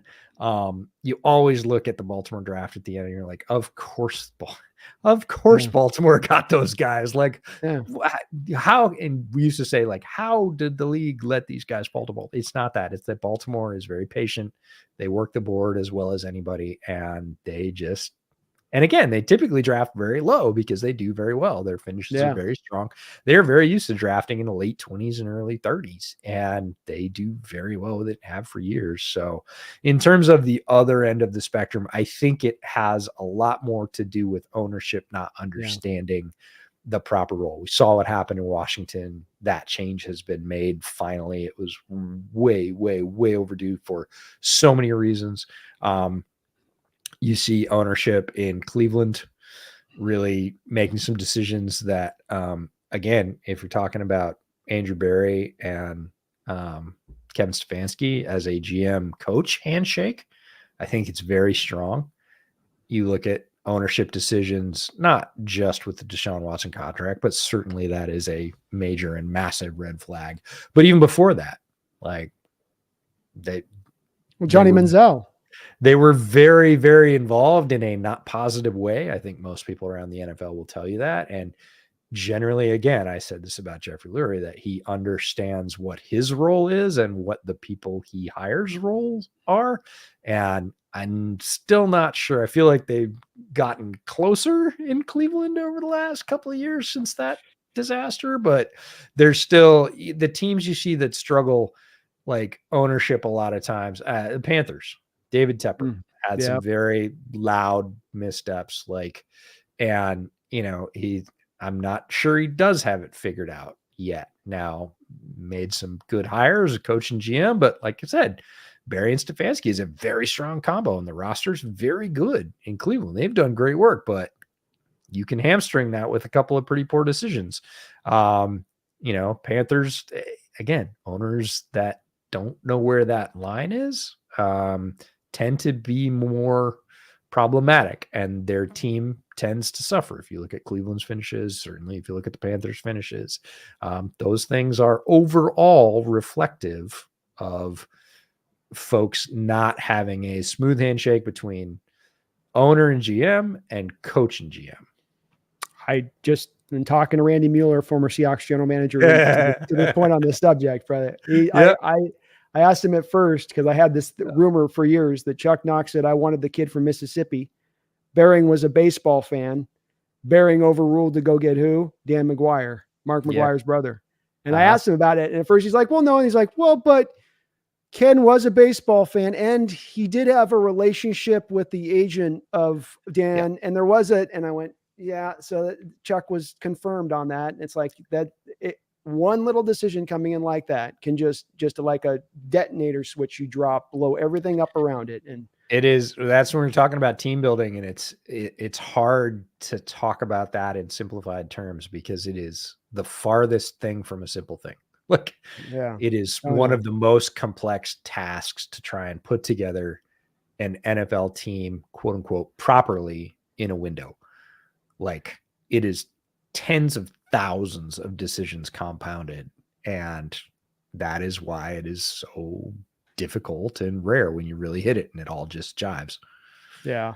It's amazing though to me, these owners walk in there like, yeah, I got it. I like he hasn't done all this work. There was the old rumor that Al Davis in the day would walk in, they do all their big boards. And I don't know if you heard this rumor that they put at the boards the names. Scouts had just, hard work. It's exact, it's in place. And he walks in there on draft day and Again, I don't know if that rumor is true or not. It does sound Al Davis like. I think it's an exaggeration. Al was many things, but he was, first of all, he was an innovator for this game. The 100%. NFL would not be where it was. Al Davis was Jerry Jones before Jerry Jones was anything. 100%. Like, he was the guy who's the promoter. He was the businessman. He understood what the league could be. He was visionary that way. Did he like fast wide receivers? He certainly did. And big, brutal cornerbacks. But hey, Seattle fans are big into big, brutal cornerbacks. That's right. They get it. But he had an eye for talent, he hired so many great people. He had Upshaw and Amy Trask and John Madden. The list goes on and on. Flores, like, it's just so many of the people that Al hired were such good football people. So, I'll forgive him a little bit of malfeasance of messing with draft boards. It's all, we're all a little bit slower at the end. It happens to us all. It's the nature of the beast. Last two quick questions on these quick ones. We got one don't know. Confidence in Caleb Williams that he reaches. I'm not going to go to the generational upside, which I think is overstating, but to the high upside he obviously possesses within his game on a 0 to 10 scale. 8. Okay, solid. Leonard Williams was traded, or Seahawks traded a second-round pick last year to get Leonard Williams in here, partly because we've had a hard time finding these 3-tech nose tackles. They're becoming very valued throughout the league. Every one of them is getting paid right and left. You bet. Do you like the Seahawks move of trading that second-round pick, which is basically Leonard Williams? You were able to sell him on the program to re-sign him here. If they hadn't done that, we do now know that they would have tried to trade up into the second round. They were trying to trade up to get Cooper Beebe, supposedly in this last draft, and couldn't be it. Which of the two paths do you think was the better path on that one? Teams always need to find ways to acquire talent that they're not good at drafting, because every team has Achilles heels when it comes to drafting. Some teams are great at drafting and developing positions. Pittsburgh, wide receivers, they don't seem to be able to miss. They always do a very good job, and they move off when they don't. That's just one example. But there are teams that, Chicago can't get quarterbacks. Like, they can't. So they traded for Rick Meyer. You want to talk about way back in the day, and Bears Seahawks. There's a lot of Bears Seahawks stuff that goes back and forth. I was thinking about that. Andy Heck was. Randy got him, by the way, on that. I asked him about that trade. Chicago he had a Notre Dame background that Chicago GM did at the time. So he took advantage of that. He was laughing about it. He's like, I knew he loved Notre Dame. So I was like, Randy. Bobby Ingram. Was a Seahawk and a Bear. There's a lot of fun Seahawks Bears stuff, but Chicago has not been able to get a quarterback, so they've had to trade. They traded for Cutler. They traded for Rick Meyer. They tried to trade for Russell Wilson. Teams need to do that on positions they don't hit well, and the Hawks have not been able to generate that very particular role in the defensive line very well. So they found a guy that's a proven commodity, and they knew they were going to have to pay for him. It was definitely a risk, but they got him in. He worked out, and, they got him to re-sign. So I would say that's a plus. Cooper Beebe, I really like as a player, but Leonard Williams, I think the Seahawks have been better at drafting guards. So let him go get a guard in the, third round, which they've done, fourth round, which they've done, and go get Leonard Williams, a proven performer, get him in, have him play well, and sign him. So they did, and no arguments with that. I love it. I'm big on this too, just because it seemed like that is the hard one for us to address. Malik McDowell pick we missed on a year. We have not been able to hit it for years. And NFL, these guys are all Washington paid both of their 2 interior guys and then let their edges go. They valued them some, and then went back and I think drafted Newton this year or something, didn't they? So they're still.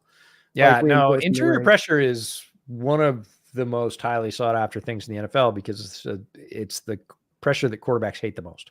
Yeah. Like edge pressure is pretty well understood. Now, trust me, great edge rushers still at a premium, but a guy that can generate interior pressures, like a fan of, if you're not a fan of the Giants, you might not know that Dexter Lawrence is one of the best defenders in the NFL.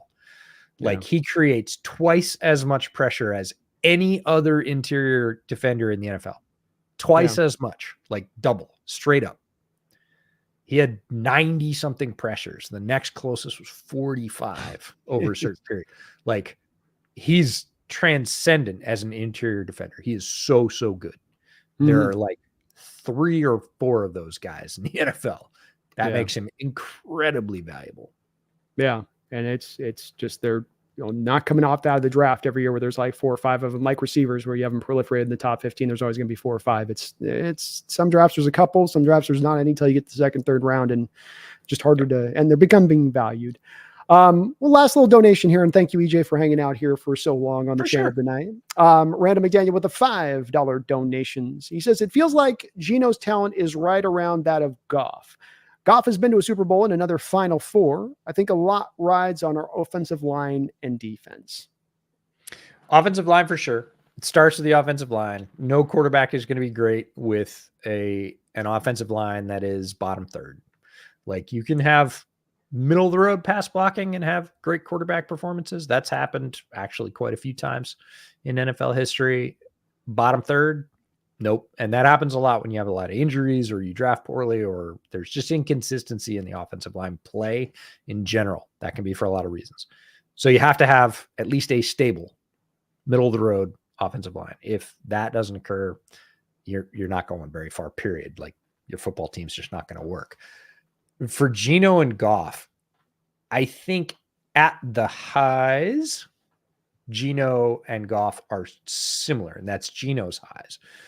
Goff has been far more consistent and has played at a generally higher level over the last 3 years than Geno has. Again, Geno's first year under Canales was his meteor shot. Like, that was his statistic bending year where he just overperformed everything he'd ever done in his professional career. And he did it beautifully. And he did it for a long time, being a season, but he hasn't done that season after season. Goff has performed at a slightly lower level, but not much lower than that, and has maintained that and actually raised it a little bit over the last couple of years. He, again, I think the similarities are he is what he is, but what Goff is consistently better than what Geno is, even though Geno can play at the level and did for a year or even slightly above where Goff typically plays, if that makes sense. So it totally makes sense. Simple answer to a very complex question, but there you go. I think what Randall probably, and I agree with you. And number one, I'm not saying there is anything that Geno's done to overtake Goff, but I think what Randall might say is that, well,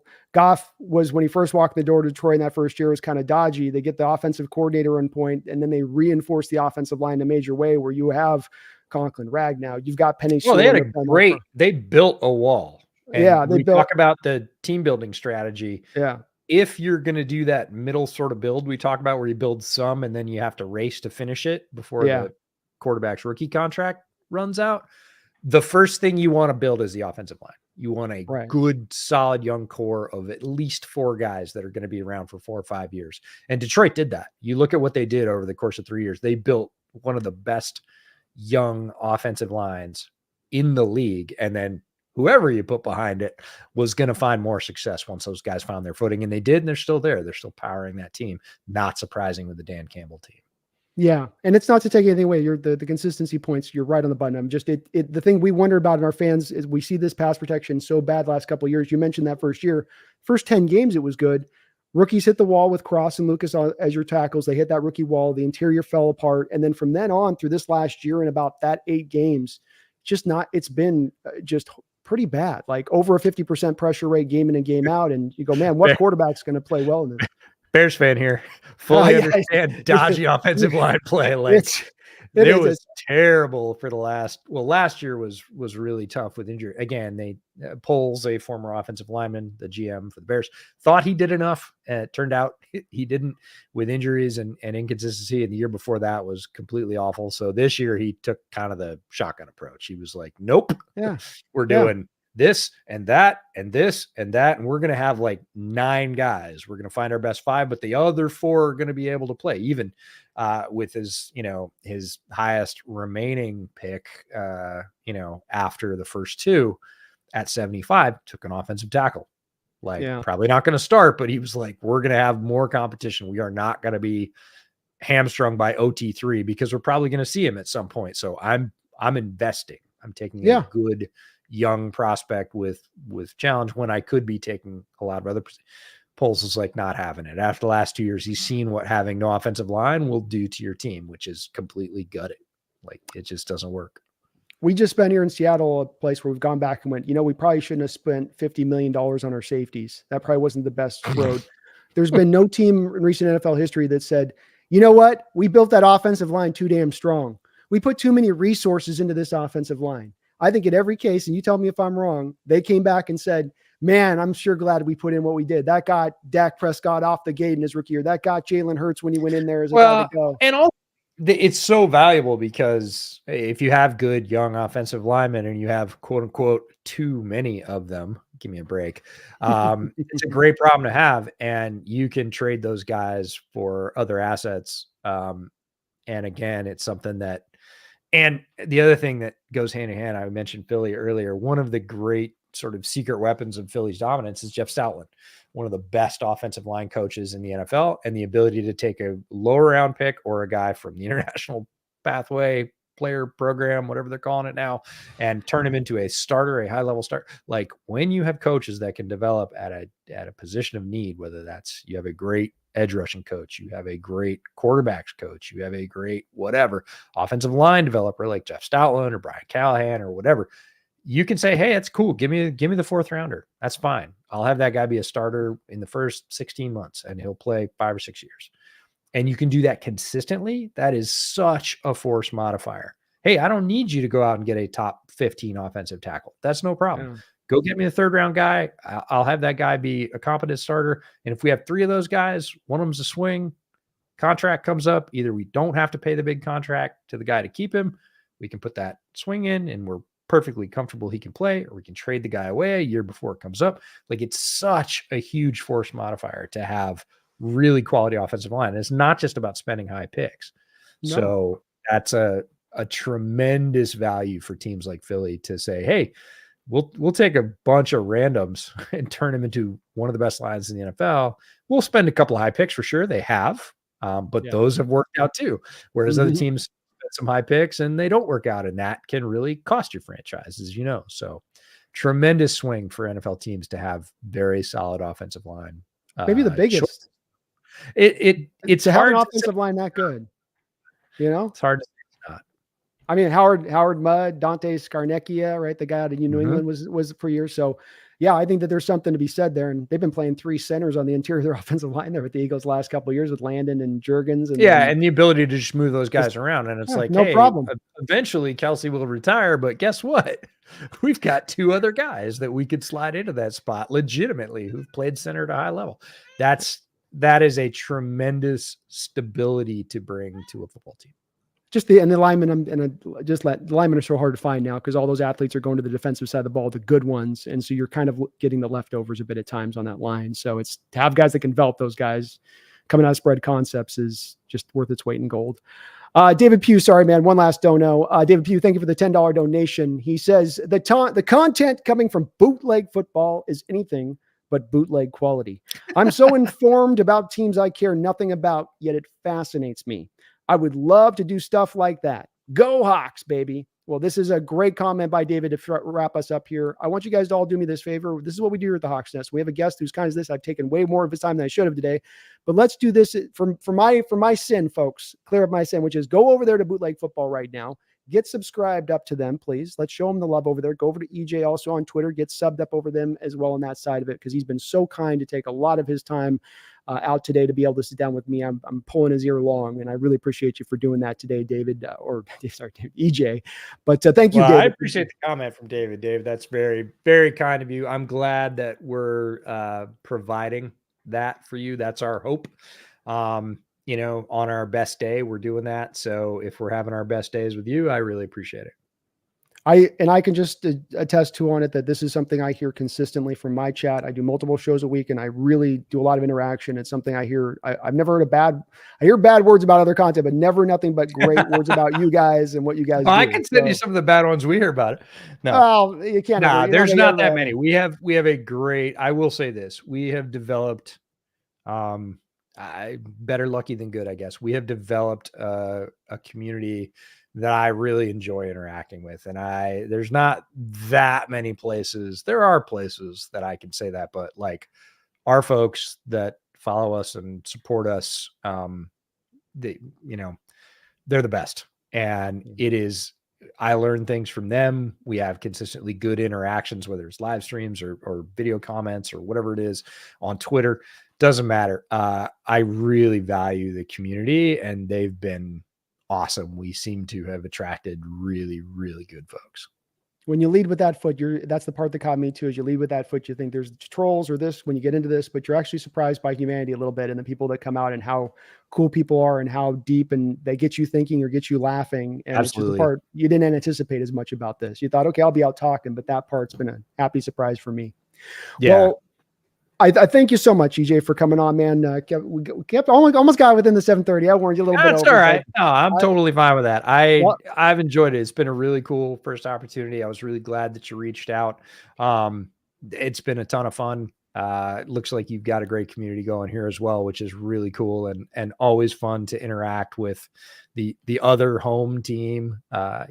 Certainly a Bears fan, but love the Hawks. And I've seen more games in Seattle live than I've seen certainly anywhere else in the country.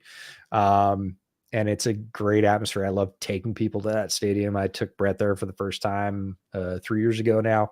We went to the Titans game, and he was just blown away by like how easy it is to get there and how the views are, how loud it is. And it feels like showing people your backyard, and it kind of is. And I love it. It's a place I feel very comfortable, and can't wait to see what they do on the field this year. I think it's going to be really interesting. It's going to be very different than what they've done. And I think in a even better way. What they've done before has been obviously great, historic, and fun, but this is going to be cool to watch. It's going to be cool to witness. We're as stoked as you are, man. I'm really happy to hear that you are on that level, because you could have come in and said, I don't know on these hires. This one it's a flash in the pan, or it's a little bit of a Staley situation, maybe with coming from the Rams. And that's been I like the Staley hire at the time, but again, I didn't have the confidence that I had in Mike Mack of, man, when that guy gets his shot, he's going to take it. He's going to be ready. He's going to be good. And the closest caveat I have, or the closest comparo I have to that, is D'Amico for sure. Yeah. And Staley may be a good coach with it, but you just looked at Staley going, okay, you're coming from the Rams. You've got Aaron Donald. I think Staley's a good coach, but I think he's a really good, like, either position coach or coordinator. I do not think the head coach role suits him. And look, that is not a backhanded compliment. This league is full of guys who have been head coaches and it didn't work out, and they are great coordinators. They are great position coaches. They're great senior defensive advisors. That title is very popular now. It's not for everybody. Being a head coach is trying to be everything to everybody, and that is not for everybody. Different skill set, completely different. 100%. Not completely, but it's just a different skill set and different things you need to bring to bear. Different scope.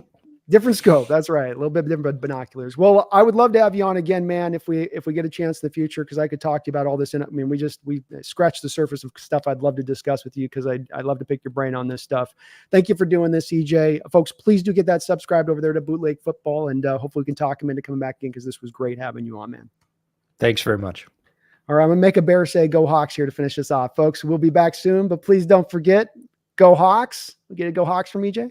Go Hawks. Well, let's go.